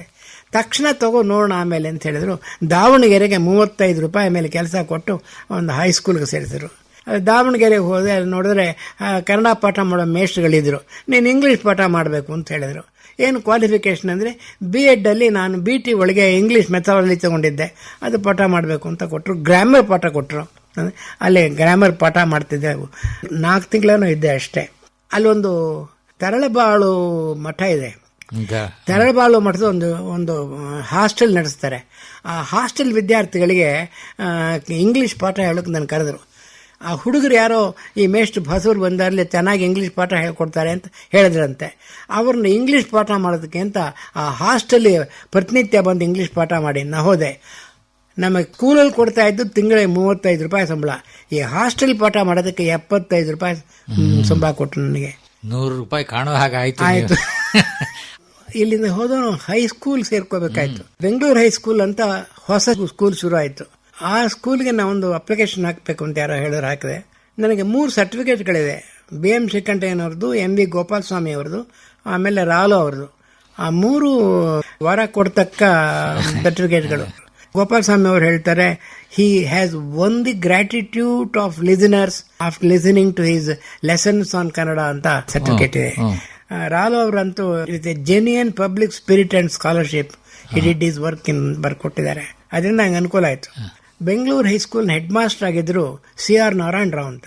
ಅವರು ಪ್ರಿನ್ಸಿಪಾಲ್ ಆಫ್ ಸೆಂಟ್ರಲ್ ಕಾಲೇಜ್ ಆಗಿದ್ದವರು, ಝುವಾಲಜಿ ಪ್ರೊಫೆಸರ್ ಆಗಿದ್ದವರು. ಅವರು ಈ ರಿಟೈರ್ ಆದಮೇಲೆ ಈ ಶಾಲೆ ಪ್ರಾರಂಭ ಮಾಡಿ ಒಂದು ಕಮಿಟಿ ಮಾಡಿಕೊಂಡು ಅವರು ಹೆಡ್ ಮಾಸ್ಟರ್ ಆದರು. ಅವ್ರನ್ನ ನಾನು ಹೋಗಿ ನೋಡಿದೆ, ಅಪ್ಲಿಕೇಶನ್ ಹಾಕಿದ್ದೆ, ಯಾವಾಗ ಬರಲಿ ಎಂಟ್ರಿ ನೋಡೋಣ ಅಂತ ಅವ್ರ ಮನೆಗೆ ಹೋದೆ.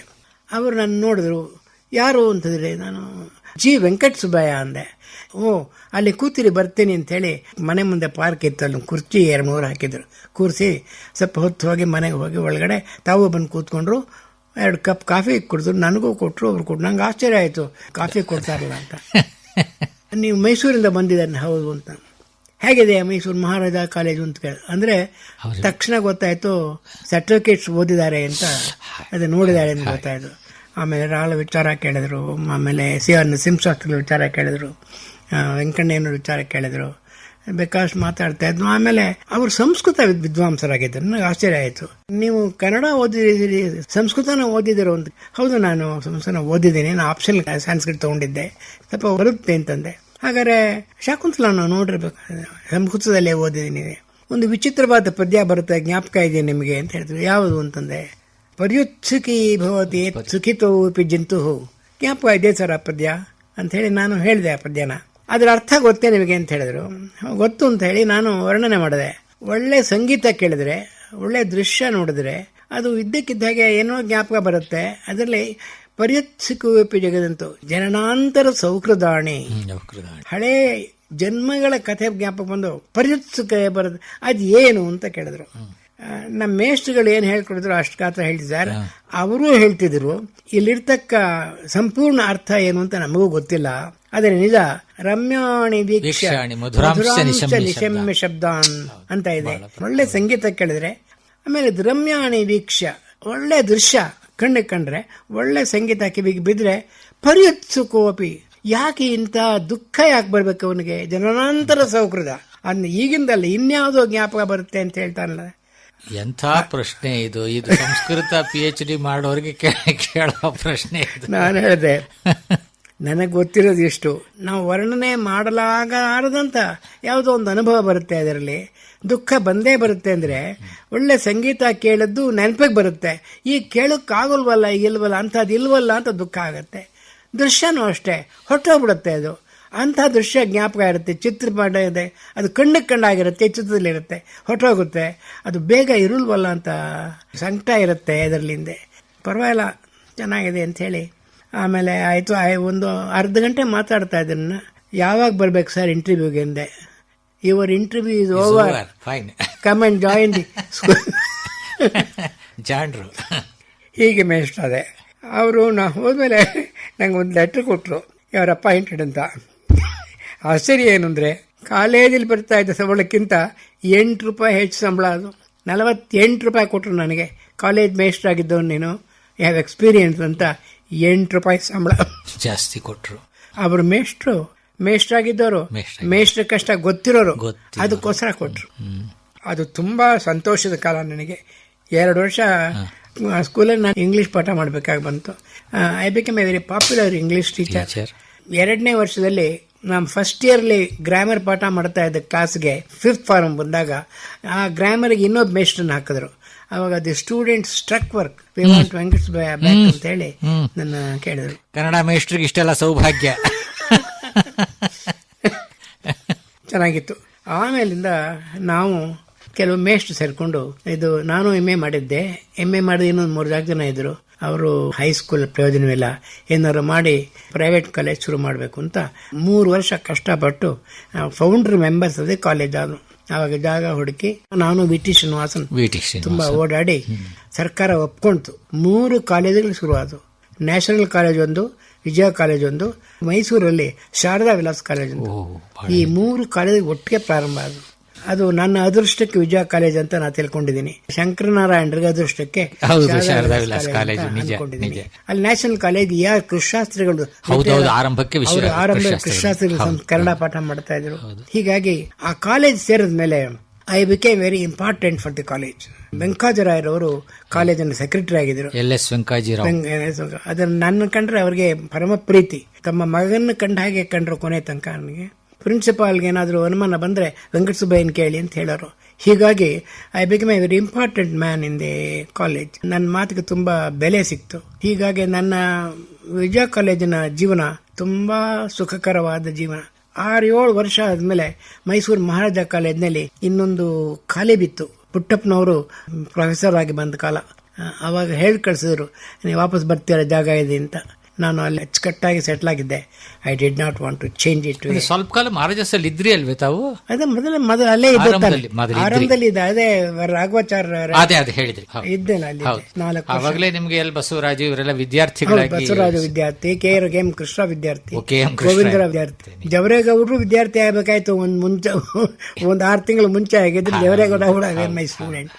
ಹಾಗಾಯ್ತು. ಆಮೇಲೆ ಅಲ್ಲಿ ಒಳ್ಳೊಳ್ಳೆ ವಿದ್ಯಾರ್ಥಿಗಳು ಸಿಕ್ಕಿರ್ತಾರೆ. ನೀವು ವ್ಯಾಪಕವಾಗಿ ನನ್ನ ವಿಜಯ ಕಾಲೇಜ್ ನಾನು ಕನ್ನಡ ಪಾಠ ಮಾಡಿದೆ. ಬಿಗಿನಿಂಗ್ ಇಂಗ್ಲಿಷ್ ಪಾಠ ಮಾಡ್ತಿದ್ದೆ. ಅಲ್ಲಿ ನನ್ನ ಕನ್ನಡ ತರಗತಿಗಳು ತುಂಬಾ ಅಚ್ಚುಕಟ್ಟಾಗಿದ್ದು. ಬಾಕಿ ಕಾಲೇಜಿಂದ ಸ್ಟೂಡೆಂಟ್ಸ್ ನನ್ನ ಕ್ಲಾಸ್ಗೆ ಬರ್ತಾ ಇದ್ರು. ಈಗ ದಾಖಲಾಗಿರೋ ಸಂಗತಿಗಳು ನಾ ಗಮನಿಸಿದೆ ಬಗ್ಗೆ. ವಿದ್ಯಾರ್ಥಿಗಳು ಬಹಳ ಒಳ್ಳೆ ಮೇಷ್ಟ್ರು, ಬಹಳ ಸ್ಫೂರ್ತಿಯನ್ನ ನಮಗೆ ಕೊಟ್ಟಿದ್ದಾರೆ. ನಮಗೆ ತುಂಬಾ ಪ್ರಯೋಜನವಾಗಿದೆ. ಬಹಳ ಗೌರವ, ಇದು ದೊಡ್ಡ ವಿಚಾರ. ಇದು ಅಧ್ಯಾಪಕರಿಗೆ ಇಲ್ಲ ಒಬ್ಬ ಕಳಪೆ ಮೇಷ್ಟ್ರು, ಅಯ್ಯೋ ಅವ್ರ ವಿಚಾರ ಹೇಳೋದೇನು ಅಂತನ್ನುವಂಥದ್ದು ಅದನ್ನು ಓದಿದ್ದೀನಿ ನಾನು. ಅದನ್ನು ಕೆಲವರು ವಿಚಾರಕ್ಕೆ ಓದಿದ್ದೀನಿ. ನೋಡಿದಾಗ ನಮ್ಮ ಭಾಗ್ಯ ಅಂತ ನಮಗೆ ಅನಿಸ್ತದೆ. ಆರಂಭದಲ್ಲಿ ನಿಮಗೆ ಸಾಹಿತ್ಯ ರಚನೆ ಸ್ವಲ್ಪ ನಿಧಾನವಾಗಿ ಬಹಳ ಕಷ್ಟ. ಈಗ ದಾರಿದ್ರ್ಯದಲ್ಲಿ ಹೊಟ್ಟೆ ತಿನ್ನಕ್ ಗತಿ ಇದ್ದಾಗ ಏನು ಮೊದಲು 10 ವರ್ಷ ತುಂಬಾ ಕಷ್ಟ ಇತ್ತು ನಿಮ್ಮ ಜೀವನದಲ್ಲಿ. ಹಾಗೆ 10-12 ವರ್ಷ ತುಂಬಾ ಕಷ್ಟಪಟ್ಟೆ. ಆಮೇಲಿಂದ ಗಮನ ಹೋದದ್ದು ಆವಾಗ್ಲೇ. ಇದರಲ್ಲಿ ನಾನು ಆವಾಗ್ಲೇ ನಿಘಂಟು ಬಂತಲ್ಲ, ನೀವು ಶಬ್ದಗಳನ್ನ ಬರ್ಕೊಟ್ರಲ್ಲ, ನಾನು ಆವಾಗ್ಲೇ ನಾನು ನಿಮಗಿಂತ ಮುಂಚೆ ಬರೀತಾ ಇದ್ದೆ. ಆವಾಗ ಒಂದ್ಸಲ ನಮ್ಮ ಕೃಷಿಶಾಸ್ತ್ರಿಗಳು ಕಂಡ್ರು ಮಾತಾಡ್ತಾ ಇದ್ದಾಗ, ವೆಂಕಟಸುಬ್ಬಯ್ಯ ನಿನಗೆ ನಿಘಂಟು ವಿಚಾರ ಏನನ್ನುತ್ತೆ ಅಂದ್ರೆ, ಏನನ್ನುತ್ತೆ, ಏನ್ ಸರ್ ನೀವು ಹೇಳ್ತಿದ್ದೀರಿ ಅಂತಂದೆ. ನಾವು ನಂಟರು, ಒಂದೇ ಗೋತ್ರದವರು, ಕಾಮಕಾಯನ ವಿಶ್ವಾಮಿತ್ರ ಗೋತ್ರ. ಕೃಷಿಶಾಸ್ತ್ರಿಗಳದ್ದು ಅಷ್ಟೇ, ನಂದು ಅಷ್ಟೇ.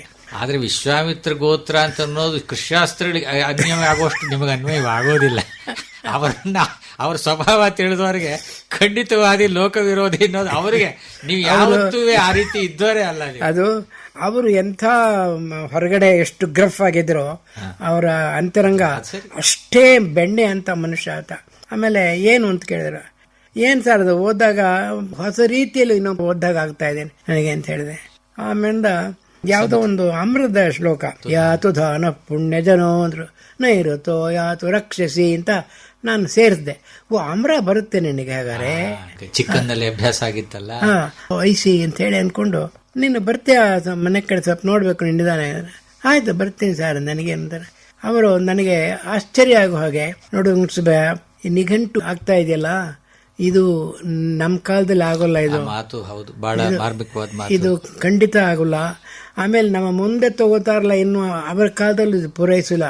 ನೀನು ಚಿಕ್ಕವನಾಗಿದೆ, ಸ್ವಲ್ಪ ವಿಚಾರ ತಿಳುವಳಿಕೆ ಇರುವುದಾದ್ರೆ ಒಳ್ಳೇದಾಗತ್ತೆ, ಬರ್ತೀಯ ಸ್ವಲ್ಪ ಅನ್ನಕ್ಕೆ ಕೆಲವು ವಿಚಾರ ಹೇಳ್ಕೊಡ್ತೀನಿ ಅಂತ ವೈದಿಕ ನಿಘಂಟನ್ನ, ಯಾಸ್ಕ ನೃತ್ಯವನ್ನ ನನಗೊಬ್ಬನಿಗೆ ಪಾಠ ಮಾಡಿದ್ರು. ಅವ್ರಿಗೆ ದೂರದೃಷ್ಟಿ ಇತ್ತದು. ನೀವು ಅಲ್ಲಿಗೆ ಬರಬೇಕು, ಅದನ್ನ ಮುಂದೆ ಕೈಗೆ ತಗೋಬೇಕು ಅಂತಲೂ ಅವ್ರ ಮನಸ್ಸಲ್ಲಿ ಇದ್ದಿರ್ಬೇಕು. ಅವರಿಗೆ ಹೋದ್ರೆ ಹೌದು ಹೌದು, ಪುಣ್ಯ ಅದು ಪುಣ್ಯವೇ ಅದು, ಪೂರ್ವ ಕಾಲದ ಪುಣ್ಯ. ಇನ್ನೊಂದೇನು ಅಂದ್ರೆ, ಕೃಷ್ಣಶಾಸ್ತ್ರಿಗಳು ವಿದ್ಯಾರ್ಥಿ ವತ್ಸಲರು. ಅವರು ನೋಡಿ, ಆ ಬಾಲ್ಯದ ಆ ವಿದ್ಯೆ ನಿಮ್ಮನ್ನ ಹ್ಯಾಕ್ ಕಾಪಾಡು. ಚಿಕ್ಕಂದಿನ ವಿದ್ಯೆ ಪೊರೆಗೂ ಕಾಪಾಡ್ತದೆ ನಿಮ್ಮನ್ನ. ನೋಡಿ ಎಲ್ಲಿಂದ ಎಲ್ಲಿಗೆ ವಿದ್ಯೆ ಪೊರೆಗೂ ಅದನ್ನ ಹೇಳ್ಕೊಟ್ರು ನಂಗೆ. ಹೇಗೆ ಯಾಸ್ಕ ನಿರುಕ್ತಿಯಲ್ಲಿ ತಪ್ಪುಗಳು ಹೇಗಿರುತ್ತವೆ, ಏನೇನಾಗುತ್ತೆ ಅಂತ ಶಬ್ದಗಳ ವಿಚಾರ. ಆತ ಮಹಾ ದೊಡ್ಡ ವಿದ್ವಾಂಸ ನನಗೆ. ಅದು ಆತನ ಹತ್ರ ಕೂತ್ಕೊಳ್ಳುದೇ ಒಂದು ಪುಣ್ಯ. ಹೌದು, ನಿಜ, ನಿಶ್ಚಯವಾದ ಮಾತು. ಅಂದ್ರೆ ನೀವು ಡಿಕ್ಷನರಿ ಸಂಪಾದಕೀಯ ಮಂಡಳಿಗೆ ಸ್ವಲ್ಪ ನಿಧಾನವಾಗಿ ಪ್ರವೇಶ ಮಾಡಿದ್ರಿ. ನೀವು ಪರಿಷತ್ತಿನ ಕಾರ್ಯಕ್ರಮಗಳಲ್ಲಿ ಕಾರ್ಯದರ್ಶಿಯಾಗಿ ಅದು ಆಗಲೂ ಬೇಕಾದಷ್ಟು ಇದನ್ ಮಾಡಿದ್ರಿ. ಅದರ ಆರ್ಥಿಕ ಇದನ್ನ ಅಭಿವೃದ್ಧಿ ಪಡಿಸಿದ್ರಿ. ಆಮೇಲೆ ಅದರ ಸಂವಿಧಾನ ಉತ್ತಮಪಡಿಸಿದ್ರಿ. ಆಮೇಲೆ ಸಾಹಿತ್ಯ ಸಮ್ಮೇಳನದ ಸ್ವರೂಪದಲ್ಲಿ ಬದಲಾವಣೆಗಳು ತಗೊಂಡು ಬಂದು ಅದರಲ್ಲಿ ಆಧುನಿಕ ಸಾಹಿತ್ಯ ವಿಮರ್ಶೆ ಇತ್ಯಾದಿಗಳಿಗೆಲ್ಲ ಸ್ಥಾನ ಸಿಕ್ಕೋ ಹಾಗೆ ಮಾಡಿದ್ರಿ. ಅದು ಹೆಚ್ಚು ಜನ ಮುಖಿಯಾಗೋ ಹಾಗೆ. ಪರಿಷತ್ತು ಸತ್ತೋಗ್ತಾ ಇದ್ದ ಕಾಲದಲ್ಲಿ ನನ್ನ ಅಧ್ಯಕ್ಷನಾದೆ. I was the only uncontested elected president of the Parishat. ಆ ವಿಚಾರಕ್ಕೆ ಅದು ಒಳ್ಳೆ ಕಾಲುವೆ. ಹೋಗ್ತಾ ಇತ್ತು. ಆ ಮಟ್ಟದಲ್ಲಿ ಇದ್ದಾಗ ಏನ್ ಮಾಡ್ಬೇಕು ಅಂತ ಗೊತ್ತಿಲ್ಲದೆ ರಾಮಕೃಷ್ಣ ಹೆಗಡೆ ಅವರು ವಿತ್ತ ಮಂತ್ರಿಗಳಾಗಿದ್ದರು. ಅದೃಷ್ಟ ನನಗೆ ಬೇಕಾದವರಾಗಿದ್ದರು. ಯಾವುದೋ ಒಂದೆರಡು ಸಂದರ್ಭಗಳಲ್ಲಿ ನಾನು ಉಪನ್ಯಾಸವನ್ನ ಕೇಳಿದ್ರು. ತುಂಬಾ ಚೆನ್ನಾಗಿ ಮಾತಾಡ್ತಿದ್ರು ವೆಂಕಟಸುಬ್ಬಯ್ಯ ಅಂತ ಹೇಳಿ ಮನೆಗೆ ಕರೆದು ಏನೋ ಮಾತಾಡ್ತಾ ಇದ್ರು. ಅವರು ಕನ್ನಡ ಸಾಹಿತ್ಯ ಪರಿಷತ್ತಿನ ಗತಿಯೆಲ್ಲ ಹೇಳಿ ವರ್ಷಕ್ಕೆ 3,000 ರೂಪಾಯಿ ಕೊಡ್ತಾ ಇದ್ರಿ ನೀವು, ಯಾವ ಮೂಲೆ ಸರ್ ಅಂತ ಹೇಳಿದ್ರಿ. ಆಮೇಲೆ ನಿರಂಜನ್ ನನ್ನ ಸೆಕ್ರೆಟರಿ ಆಗಿದ್ರು. ನಾವು ಹೋಗಿ ಕೇಳಿದಟ್ಟಿಗೆ, ವೆಂಕಟಸುಬ್ಬಯ್ಯ ಈ ವರ್ಷ ಐಲ್ ಗಿವ್ ಯು ಸಬ್ಸ್ಟ್ಯಾನ್ಷಿಯಲ್ 25,000 ರೂಪಾಯಿ ಕೊಡ್ತೀನಿ 3,000ದಿಂದ. ನೀವು ಚೆನ್ನಾಗಿ ಕೆಲಸ ಮಾಡಿದ್ರೆ ಮುಂದಿನ ವರ್ಷ 50,000 ಕೊಡ್ತೀನಿ, ಅಲ್ಲೂ ಚೆನ್ನಾಗಿ ಮಾಡಿದ್ರೆ ಆಮೇಲೆ 1,00,000 ಕೊಡ್ತೀನಿ ನೀವು ಅಂತ ಹೇಳಿದ್ರು. ನಾನು ಆ 25,000 ಬರದೇ ಹೋಗಿದ್ರೆ ನಾನು ರಿಸೈನ್ ಮಾಡ್ತಾ ಇದ್ದೆ. ಬಂದ್ಮೇಲೆ ಆಯಾಗಿ ಕೂತ್ಕೊಂಡು ದುಡ್ಡು ಇಟ್ಕೊಂಡು ಕೆಲಸ ಮಾಡೋಕಾಯ್ತು. ನಮ್ಮ ಕಾರವಾರ ಸಮ್ಮೇಳನ ಶ್ರವಣಬೆಳಗೊಳ ಸಮ್ಮೇಳನ ಮಾಡೋಕೆ, ಕಾರವಾರ ಸಮ್ಮೇಳನ ಇವರು ಕಡಂಗೋಡ್ಲು ಶಂಕರ್ ಕರೆದ್ರು. ಆಮೇಲೆ ಮನೆ ಉಪಾಧ್ಯಾಯ ಇಲ್ಲಿ ಆಯ್ತು, ಅದೆಲ್ಲ ಮಾಡೋಕೆ ಸಾಧ್ಯ ಆಯ್ತು. ಅದು ನಿಮ್ಮ ಪೀರಿಯಡ್ ಅಲ್ಲಿ ಉಪಾಧ್ಯಾಯರ ಅಧ್ಯಕ್ಷರಾದ ಬಹಳ ದೊಡ್ಡ ಕೆಲಸ ಆಯ್ತು. ಆಮೇಲೆ ಪರಿಷತ್ಗೆ ಹೊಸ ಸಂವೇದವನ್ನು ನಿರ್ಮಾಣ ಮಾಡಿ ಅದೆಲ್ಲ ಮಾಡಿದೆ, ಚೆನ್ನಾಗಾಯ್ತು. ಆಮೇಲಿಂದ ಏನಾಯ್ತು ಅಂದ್ರೆ ಆ ಸಂವಿಧಾನವನ್ನ ಕಾಂಗ್ರೆಸ್ ಸಂವಿಧಾನ ಮಾಡಿಬಿಟ್ರು. ನಾರಾಯಣ್ ಬಂದ್ಬಿಟ್ಟ ಮೇಲೆ ಕಾಂಗ್ರೆಸ್ ಸಂವಿಧಾನ ಮಾಡಿಬಿಟ್ರು. ಅದನ್ನ ಕನ್ನಡ ಸಾಹಿತ್ಯ ಪರಿಷತ್ತು ಡಿಸ್ಟ್ರಿಕ್ಟ್, ಕನ್ನಡ ಸಾಹಿತ್ಯ ಪರಿಷತ್ತು ತಾಲೂಕು ಅಂತ ಮಾಡಿ ಅಲ್ಲಿಂದ ಎಲೆಕ್ಟ್ ಆದ್ರು. ಎಷ್ಟು ಕನ್ನಡ ಸಾಹಿತ್ಯ ಪರಿಷತ್ ಅಧ್ಯಕ್ಷರು, ತಾಲೂಕು ಒಬ್ಬರು ಅಧ್ಯಕ್ಷರು, ಅವರು ಕನ್ನಡ ಸಾಹಿತ್ಯ ಅಧ್ಯಕ್ಷರು ಅಂತ ಕರ್ಕೋತಾರೆ. ಅದೇನ್ ಅದರಲ್ಲಿ ಬೇಕಾದಷ್ಟು ಸಂಗತಿಗಳು ಹೇಳೋದಿಕ್ಕಿದೆ. ಈಗ ಒಂದು ಎರಡು ಮುಖ, ಒಂದು ನೀವು ನಿಘಂಟಿಗೋಸ್ಕರವಾಗಿ ಕೆಲಸ ಮಾಡಿದ್ದು ಒಂದು ಮುಖ, ಬಹಳ ಕಾಲ 73ನೇ ಇಸ್ವಿಯಿಂದ ಆಲ್ಮೋಸ್ಟ್ ಕೊನೆವರೆಗೂ ನಾವು ನೀವು ಜೊತೆಯಲ್ಲಿ ಕೂತ್ ಕೆಲಸ ಮಾಡಿದೀವಿ. ತಿಳಿದ ಸಂಗತಿ ಅವಾಗ ಹಾಗೆ ಕೆಲಸಗಳು ನಡೀತಿತ್ತು ಹಾಗೆ ಅಂತ ಹೇಳಿ ಬಹಳ ವೇಗವಾಗಿ ಹೋಯ್ತು. ಅವಕ್ಕೆ ತಗೊಂಡ ತಕ್ಷಣ ಪ್ಲಾನ್ ಮಾಡಿಕೊಂಡು ನನ್ನ ಜೀವನವೆಲ್ಲ ಅದಕ್ಕೆ ಮನೆಯಲ್ಲಿ ಕೂತ್ಕೊಂಡು ಆ ಕೆಲಸ ಮಾಡ್ತಿದ್ದೆ, ಕಚೇರಿಯಲ್ಲೂ ಕೂತ್ಕೊಂಡು ಅದನ್ನೇ ಕೆಲಸ ಮಾಡ್ತಿದ್ದೆ. ಹೀಗೆ ಮಾಡಿ ಮಾಡಿ 3 ವರ್ಷದಲ್ಲಿ ಒಂದು ವಾಲ್ಯೂಮ್ ತಂದೆ. ಅದನ್ನ ದಂಧೇಟಿಗೆ ಆಶ್ಚರ್ಯ ಆಯ್ತು ಸರ್ಕಾರಕ್ಕೆ, ಅವರಿಗೆಲ್ಲ. ಆಮೇಲೆ ಜನಕ್ಕೆ ಕಣ್ಣು ತೆರೆದದ್ದು ಆವಾಗ. ಆಮೇಲೆ ಈಗ ನೀವು ಸಾಹಿತ್ಯ ದೃಷ್ಟಿಯಿಂದ ಅದರಲ್ಲೂ ಏನ್ ಕಡಿಮೆ ಅಲ್ಲ, ಈಗ ಸುಮಾರು 70-75 ಪುಸ್ತಕಗಳು ನೀವು ಬರೆದಿದ್ದೀರಿ.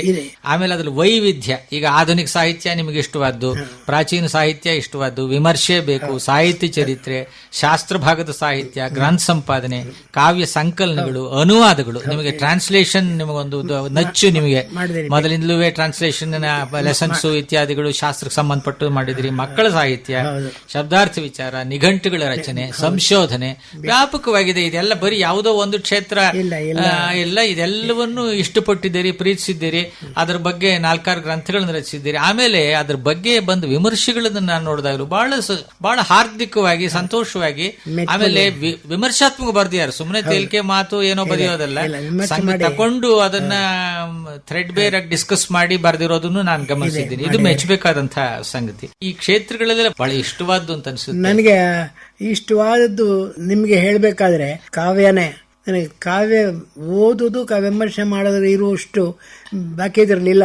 ಆದ್ರೆ ನಿಘಂಟಿಗೆ ಅಂಟಿಕೊಂಡ ಮೇಲೆ ಇದೆಲ್ಲ ಮರ್ತ ಹೋಗುತ್ತೆ. ನಿಘಂಟಿಗೆ ಅಲ್ಲಿ ಕಷ್ಟ ಎಷ್ಟಿದೆ ನಿಘಂಟಲಿಂದ ಕೂತರೆ ಕಣ್ಣೆದುರಿಗೆ 15 ಪಟ್ಟಿಗೆಗೆ ಇಟ್ಕೊಂಡು ಇದನ್ನ ಯಾವ್ದು ಆರಿಸಿ ಹಾಕೋಣ ಅನ್ನುವಾಗ ಅಲ್ಲಿ ಪ್ರಯೋಗಗಳ ಆಯ್ಕೆ ಒಳಗೆ ಅರ್ಥ ನಿರ್ಣಯ ಮಾಡ್ಬೇಕಾದ್ರೆ ಪ್ರತಿಭೆ ಇಲ್ಲದೆ ಇದ್ದವನ್ ಕೈಲಿ ಯಾರ ಕೈಲಾಗ ಸರಿ ದಾಖಲಾಯ್ತು ಅಂದ್ರೆ ಮುಗೀತು. ಹಾಗೆ ಮಾಡಿ ಕೆಲಸ ಪ್ರತಿದಿನವೂ ಇವತ್ತಿಗೂ ಕೂಡ ಕುಮಾರವ್ಯಾಸನ ಒಂದು ಸಂಧಿ ಓದ್ದೇ ಹೋದ್ರೆ ನಂಗೆ ನಿದ್ದೆ ಬರೋದಿಲ್ಲ. ಕುಮಾರವ್ಯಾಸನ ವಿಚಾರದಲ್ಲಿ ನಿಮಗೆ ಬಹಳ ಹಾರ್ದಿಕವಾದ ಒಳ ಪ್ರವೇಶವಿದೆ. ಮತ್ತೆ ಪದ್ಯಗಳನ್ನ ಉದ್ಧರಿಸ್ತೀರಿ, ಅಲ್ಲಿಯ ವಿಚಿತ್ರವಾದ ಅಥವಾ ಬಹಳ ವಿಶೇಷವಾದ ಶಬ್ದಗಳನ್ನ ತೆಗೆದು ಅದನ್ನ ಚರ್ಚೆ ಮಾಡ್ತೀರಿ. ಅದನ್ನ ನಾನು ಗಮನಿಸಿದ್ದೀನಿ. ನಾನು ಇಷ್ಟಾಗಿ ಬಹಳ ಈಚಿನ ವರ್ಷಗಳಲ್ಲಿ ನೀವು ಈ ವಿವಿಧವಾದ ಕೋಶಗಳನ್ನು ರಚನೆ ಮಾಡೋರು ತುಂಬಾ ಆಸಕ್ತಿಯನ್ನ ತೋರಿಸಿದ್ದೀರಿ. ತುಂಬಾ ಕೆಲಸ ಮಾಡಿದ್ನಲ್ಲ. ಒಂದು ಗ್ರೌಂಡ್ ವರ್ಕ್ ಇಲ್ಲಿ ನಡೀತು, ಪರಿಷತ್ತಿನ ದೊಡ್ಡ ಕೋಶದಲ್ಲಿ ನಡೀತು. ಅದರ ಪರಿಣಾಮ ಅದು. ಆಮೇಲೆ ಅದು ಕನ್ನಡ ಇಂಗ್ಲಿಷ್ ಕನ್ನಡ ಮಾಡಿದನಲ್ಲ, ಅದು ಇಂಗ್ಲಿಷ್ ಇಂಟು ಕನ್ನಡ ಮಾಡಿರೋ ಡಿಕ್ಷನರಿ ಅನುವಾದಕರಿಗೆ ಸಹಾಯ ಇರಲಿ ಅಂತ ನಾ ಮಾಡಿದೆ. ನಿಜವಾಗಿಯೂ ನನಗೆ ಕಷ್ಟ ಏನಿತ್ತು ಅದನ್ನ ಆ ಥರ ನಿಘಂಟು ಇರಲಿಲ್ಲ. ಏನಾಗಿದೆ ನಾ ಮಾಡಿರೋ ರೀತಿ ಏನು ಅಂತ ನಿಮಗೆ ಹೇಳ್ತೀನಿ. ಒಂದು ಶಬ್ದ ಬಂದ್ರೆ ಅದು ಬರ್ತಕ್ಕ ಇಡಿಯಂ ಬರುತ್ತೆ, ಇಂಗ್ಲಿಷ್ ಇಡಿಯಮ್ಸ್. ಆ ಇಂಗ್ಲಿಷ್ ಇಡಿಯಂ ಅಲ್ಲಿ ಆ ಶಬ್ದ ಬಂದ್ರೆ ಆ ಶಬ್ದದ ಕೆಳಗೆ ಆ ಮುಖ್ಯವಾದ ಇಡಿಯಮ್ಸ್ ಎಲ್ಲ ಕೊಡ್ತೀನಿ. It's A new kind of A dictionary I prepare. ಹೌದು, ಸಾಮಾನ್ಯವಾಗಿ ಡಿಕ್ಷನರಿಯಲ್ಲಿ ಇಡಿಯಮ್ಸ್ ಕೊಡೋದಿಲ್ಲ. ಆ ಇಡಿಯಮ್ಸ್ ಕೊಟ್ಟು ನಾನು ಅನುವಾದ ಮಾಡಿದ್ದೀನಿ. ಈಗ ಅವ್ರು ನೋಡ್ತಾರೆ, ಈ ಶಬ್ದ ಹುಡುಕಿದ್ರೆ ಅಲ್ಲಿ ಇಡಿಯಮ್ ಸಿಕ್ಕತ್ತೆ, ಆ ಇಡಿಯಮ್ಗೆ ಈಕ್ವಲ್ ಕನ್ನಡ ಮಾಡಿದ್ದೀನಿ. ಅದಕ್ಕೋಸ್ಕರ ಅನುವಾದ ಎಷ್ಟು ಚೆನ್ನಾಗಿ ಹೊಂದುತ್ತೆ ಅಂದ್ರೆ ಅವರು ಈ ರೀತಿ ತುಂಬಾ ಉಪಯೋಗ ಮಾಡ್ತಾ ಇದ್ದವರಲ್ಲ ಸರ್, ನಮ್ಗೆ ಆಶ್ಚರ್ಯ ಆಗುತ್ತೆ. ನಮ್ಮ ಪದಕ್ಕೆ ನಮ್ಮ ಇಡಿಯಮ್ ಸಿಕ್ಕತ್ತಲ್ಲ ಅಂತ. ಅದನ್ನ ಈಗ ಇಂಟರ್ನೆಟ್ಗೆ ಕೊಟ್ಟಿದೆ ಫ್ರೀಯಾಗಿ. ಅದು ಅಮೆರಿಕಾದಲ್ಲಿ ಜನ ಅದನ್ನು ಉಪಯೋಗ ಮಾಡ್ತಾ ಇದ್ದಾರೆ. ಇಂಟರ್ನೆಟ್ ನಲ್ಲಿ ಉಪಯೋಗ ಮಾಡ್ತಕ್ಕದ್ದು ಎಷ್ಟು ಅಂತ, ದಿನಕ್ಕೆ ಎಷ್ಟು ಸಲ ಉಪಯೋಗ ಮಾಡ್ತಾರೆ ಅಂತ ಸ್ಟ್ರಾಟಜಿಸ್ ಕಳಿಸ್ತಾರೆ. ಈಗ ಅದ್ ನೋಡಿ, ಈಗ ಒಂದು ಯಾವುದೋ ಪುಣ್ಯ ವಿಶೇಷದಿಂದ ನೀವು ಪರಿಷತ್ತಿನ ನಿಘಂಟು ಕಾರ್ಯ ಜೊತೆಯಲ್ಲಿ ಸಂಪರ್ಕ ಬೆಳೆಸ್ಕೊಂಡ್ರಿ.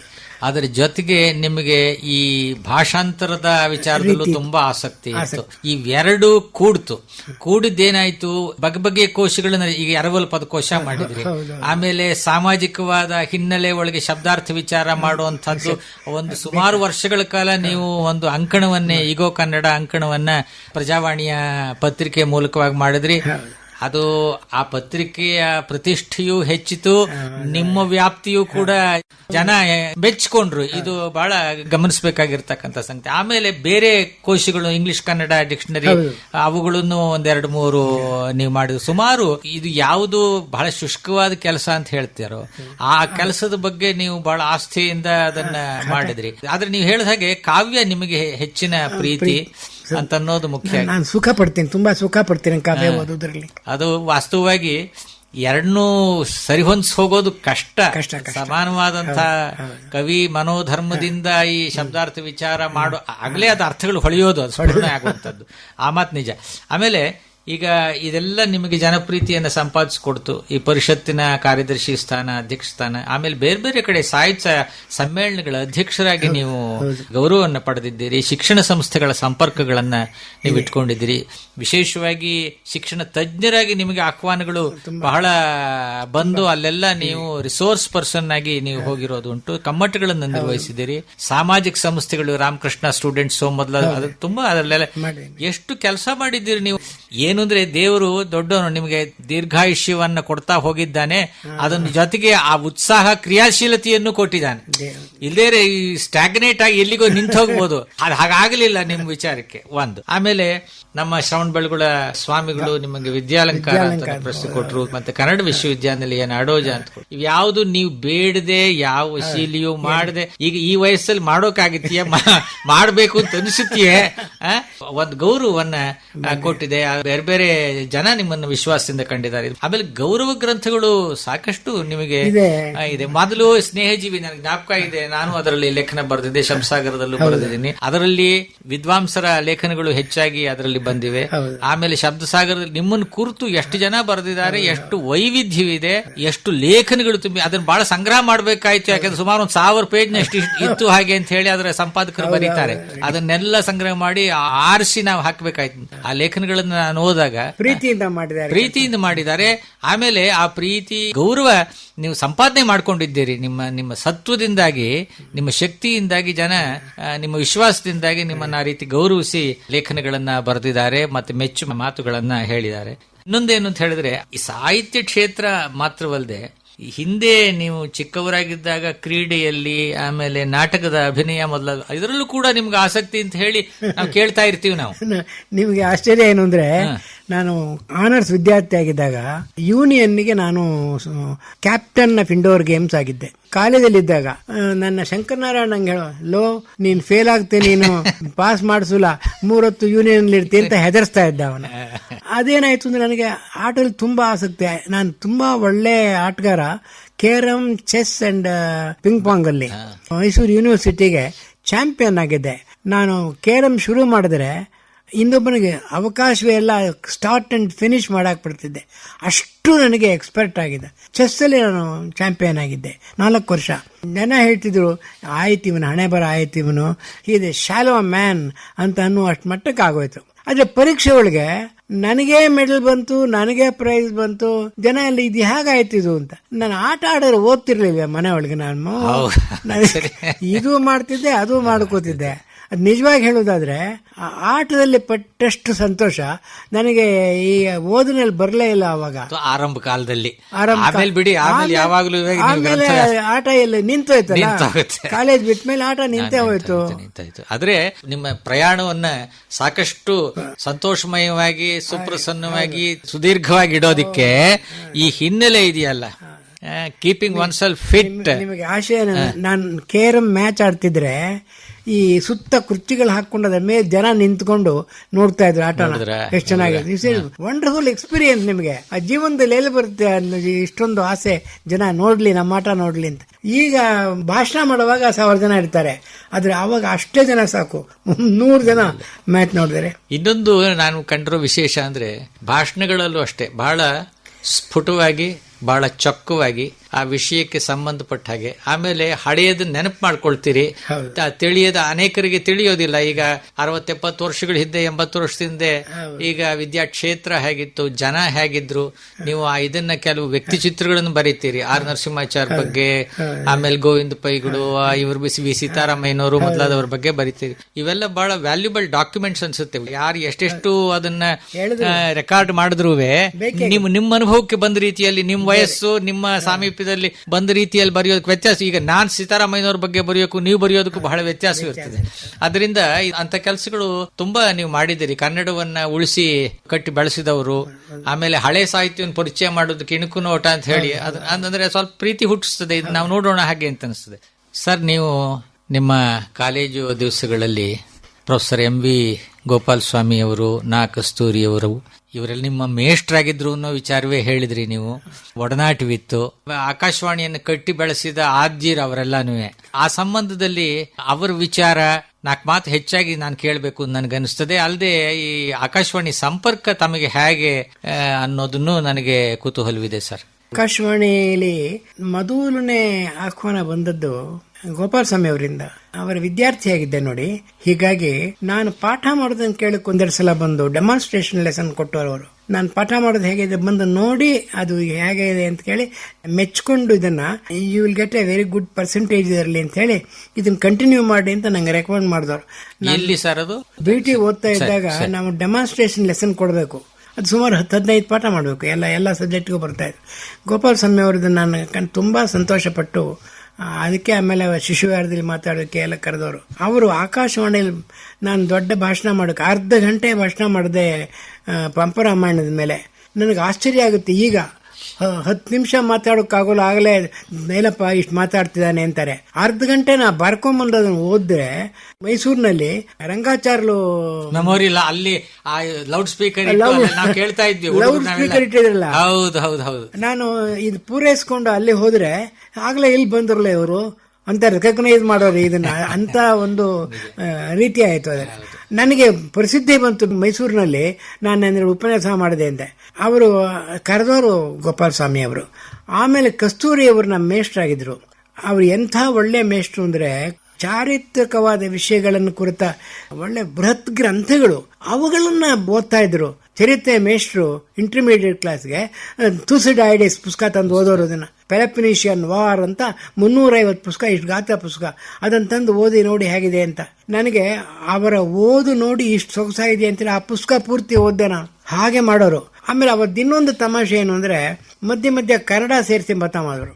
ಜೂಲಿಯಸ್ ಸೀಸರ್ ಹೇಗೆ ಫ್ರಾನ್ಸ್ ಗೆದ್ದ ಅನ್ನೋದಕ್ಕೆ, and Julius Caesar went with all his ದಾಂಡಿಗಾಸ್ ಚೆನ್ನಾಗಿದೆ ಅಂಡ್ ಹಿ ನುಗ್ಡ್ ಇನ್ ಟು ಗಾಲ್ ಅನ್ನೋರು. ಅದು to keep the class alive ಅಂತ ಕಾಣ್ತದೆ. ಹೀಗೆಲ್ಲ ಮಾಡೋರು. ಆಮೇಲೆ ಅವ್ರ ಸ್ವಂತ ಬರವಣಿಗೆನೂ ಮಾಡ್ತಿದಾರಲ್ಲ. ಹಾಸ್ಯ ಅಂದ್ರೆ ಹಾಸ್ಯ ಅವರದ್ದು ತರಗತಿಯಲ್ಲಿ ಉಂಟೆ ಜನರಲ್ಲಿ. ಅವ್ರು ಏನೋ ನೋಡಿ, ಅವ್ರಿಗೆ ಹೇಗೆ ಮಲಯಾಳದಿಂದ ಬಂದು ಕನ್ನಡ ಅಷ್ಟು ಚೆನ್ನಾಗಿ ಕಲ್ತ್ಕೊಂಡು ಕಾದಂಬರಿಗಳನ್ನ ಬರೆದು ನಾಟಕಗಳನ್ನ ಬರೆದ್ರು. ಪ್ರತಿ ವರ್ಷವೂ ಮೈಸೂರು ಮಹಾರಾಜ ಕಾಲದಲ್ಲಿ ಒಂದು ಟೀಚರ್ಸ್ ಎಲ್ಲ ಒಂದು ನಾಟಕ ಆಡ್ಬೇಕಾಗಿತ್ತು. ನೀವು ಎಲ್ಲ ಪಾತ್ರ. ಹೌದು, ಅದರಲ್ಲಿ ಅವ್ರ ನಾಟಕ 2 ನಾಟಕಗಳಲ್ಲಿ ನಾನು ಪಾತ್ರ ವಹಿಸಿದ್ದೀನಿ. ಚಿತ್ರಗಳನ್ನು ನಾವು ನೋಡಿದ್ದೀವಿ. ಇದರಲ್ಲಿ ಹೆಚ್ಚಾಗಿದೆ ಪ್ರಬುದ್ಧ ಕರ್ನಾಟಕದಲ್ಲಿ ಹೆಚ್ಚಾಗಿದೆ ಅದು ವರ ಪರೀಕ್ಷೆ ಅಂತ ಅದು ಇದರಲ್ಲಿ. ಆಮೇಲೆ ಅವರು ವಯಸ್ಕರ ವಿದ್ಯಾಭ್ಯಾಸ ಅಂತ ಒಂದು ಶಿಕ್ಷಣ ಸಮಿತಿ ಅದು ಒಂದು ಗುಂಪಿತ್ತು. ಅವ್ರನ್ನ ನಮ್ಮನ್ನೆಲ್ಲ ಕರ್ಕೊಂಡು ಹೋಗಿ ಹಳ್ಳಿಗಳಲ್ಲಿ ಉಪನ್ಯಾಸ ಮಾಡಿಸೋರು. ಮೊದಲನೇ ಉಪನ್ಯಾಸಗಳ ಕೊಟ್ಟದ್ದು ಹೀಗೆ ಹಳ್ಳಿಗರಿಗೆ. ಅದನ್ನ ಇವತ್ತಿನ ದಿನ ನರಸಿಂಹಸ್ವಾಮಿ ಅವ್ರು ಮಾತಾಡ್ಬೇಕು ಕಣೋ ನೀನು ಅನ್ನೋರು. ನರಸಿಂಹಸ್ವಾಮಿ ಪದ್ಯಗಳನ್ನ ಓದಿಸಿ ಅರ್ಥ ಮಾಡಿಸೋರು. ಹೀಗೆ ಸಂಗೀತ ಹಾಡೋದು ಇದನ್ನೆಲ್ಲ ಮಾಡಿದವರು ಕಸ್ತೂರಿ ಅವರು. ನಮ್ಮನ್ನ ಹಾಗೆ ಮುಂದೆ ತಂದವರು ಅವರು. ಆಕಾಶವಾಣಿ ಸಂಪರ್ಕ ಅವ್ರಿಗೆ ಕಸ್ತೂರಿ ಅವರಿಗೆ ಬಹಳ ಇತ್ತೆ. ಅವರೇ ಅವರು ಅಸಿಸ್ಟೆಂಟ್ ಡೈರೆಕ್ಟರ್ ಆಗಿದ್ರು. ಅವರು ಗೋಪಾಲ ಸ್ವಾಮಿ ಅವ್ರ ಕೆಲಸ ಹೆಚ್ಚಾಗಿ ಅದನ್ನ ಮಾಡೋ ಬೇಗ ಇರಬೇಕಾಯ್ತು. ಕಸ್ತೂರಿ ಅವರನ್ನ ಮೇಷ್ಟ್ರ ಕೆಲಸ ಬಿಡಿಸಿ ತಗೊಂಡ್ರು. Assistant director Akashvani. He was there for 4 years. ಆವಾಗಲೇ ನನ್ನ ಕೈಲಿ ಕುಮಾರವ್ಯಾಸನ ಮಹಾ ವ್ಯಕ್ತಿಗಳು ಅಂತ ಹೇಳಿ ಎಲ್ಲ ಪ್ರಮುಖ ವ್ಯಕ್ತಿಗಳ ಮೇಲೆ ಉಪನ್ಯಾಸ ಮಾಡಿದ್ರು. ಒಂದೊಂದಿನ ಒಬ್ಬರ ಮೇಲೆ ಭೀಷ್ಮನಿಂದ ಪ್ರಾರಂಭವಾಗಿ ನಾನು ಕೊನೆಯ ಕರ್ಣನವರೆಗೆ ಪೂರ್ತಿ ಉಪನ್ಯಾಸ ಮಾಡಿದೆ. ಉಪನ್ಯಾಸ ಮಾಡಿ ಆ ತರಂಗರಂಗ ಅಂತ ಪ್ರಕಟ ಮಾಡ್ತಾರೆ ಪುಸ್ತಕಗಳ ಅದನ್ನ ಪ್ರಕಟ ಮಾಡಿದ್ರು ನನಗೆ. ಎಂತ ಪುಷ್ ನನಗೆ. ಇನ್ನು ಚಿಕ್ಕ ಹುಡುಗನಾಗಿದ್ದವನಿಗೆ ಕಸ್ತೂರಿ ನನಗೆ ನುಗ್ಗಿ ಮುಂದೆ ಮಾಡಿ. ನಿಮ್ಗೆ ಸಾಮರ್ಥ್ಯವೂ ಇತ್ತು. ಎಲ್ಲರೂ ಈಗ ನಿಮ್ ಕಾಲದಲ್ಲಿ ಇನ್ನೆಷ್ಟೋ ಹುಡುಗರು ಇರ್ತಿದ್ರು, ಅವರು ಎಲ್ಲರೂ ಅದ್ರಲ್ಲಿ ಭಾಗವಹಿಸೋಕಾಗಿರ್ಬೇಕಲ್ಲ. ಆಮೇಲೆ ಇನ್ನು ಕುತೂಹಲ ಸಂಗತಿ ಏನಂದ್ರೆ, ಈ ನಮ್ಮ ಆಕಾಶವಾಣಿ ಅಂತ ಅನ್ನೋ ಮಾತನ್ನ ಟಂಕಿಸಿ ಪ್ರಚಾರಕ್ಕೆ ತರೋ ಸಂದರ್ಭದಲ್ಲಿ ಸ್ವಲ್ಪ ಗೊಂದಲ ಇದೆ. ಅವ್ರು ಯಾರು ಅದನ್ನ ಹೇಳಿದ್ರು ಮಾಡಿದ್ರು ಹಾಗೆ ಅಂತ ಹೇಳಿ. ನನ್ನ ಅದೃಷ್ಟ ಏನು ಅಂದ್ರೆ, ನಂಗೆ ಆಕಾಶವಾಣಿ ಸಂಬಂಧನ ಇತ್ತು. ಮಹಾರಾಜ ಕಾಲೇಜ್ ಮೇಷ್ಟ್ರು ಆಗಿದ್ದೆ. ಇದು ವಿಚಿತ್ರವಾದ ಸ್ಥಿತಿ ಏನು ಅಂತಂದ್ರೆ, ರೇಡಿಯೋ ಮೈಸೂರು ರೇಡಿಯೋ ಅಂತ ಇತ್ತು ಆಗಿನ ಕಾಲದಲ್ಲಿ. ಅದಕ್ಕೆ ಹೆಸರು ಮೈಸೂರು ರೇಡಿಯೋನೇ. ಅಲ್ಲಿ ಬರ್ತಾ ಇದ್ದ ಪ್ರಚಾರದಲ್ಲೂ ಮೈಸೂರು ರೇಡಿಯೋ ಅಂತಲೇ ಇರ್ತಾ ಇತ್ತು.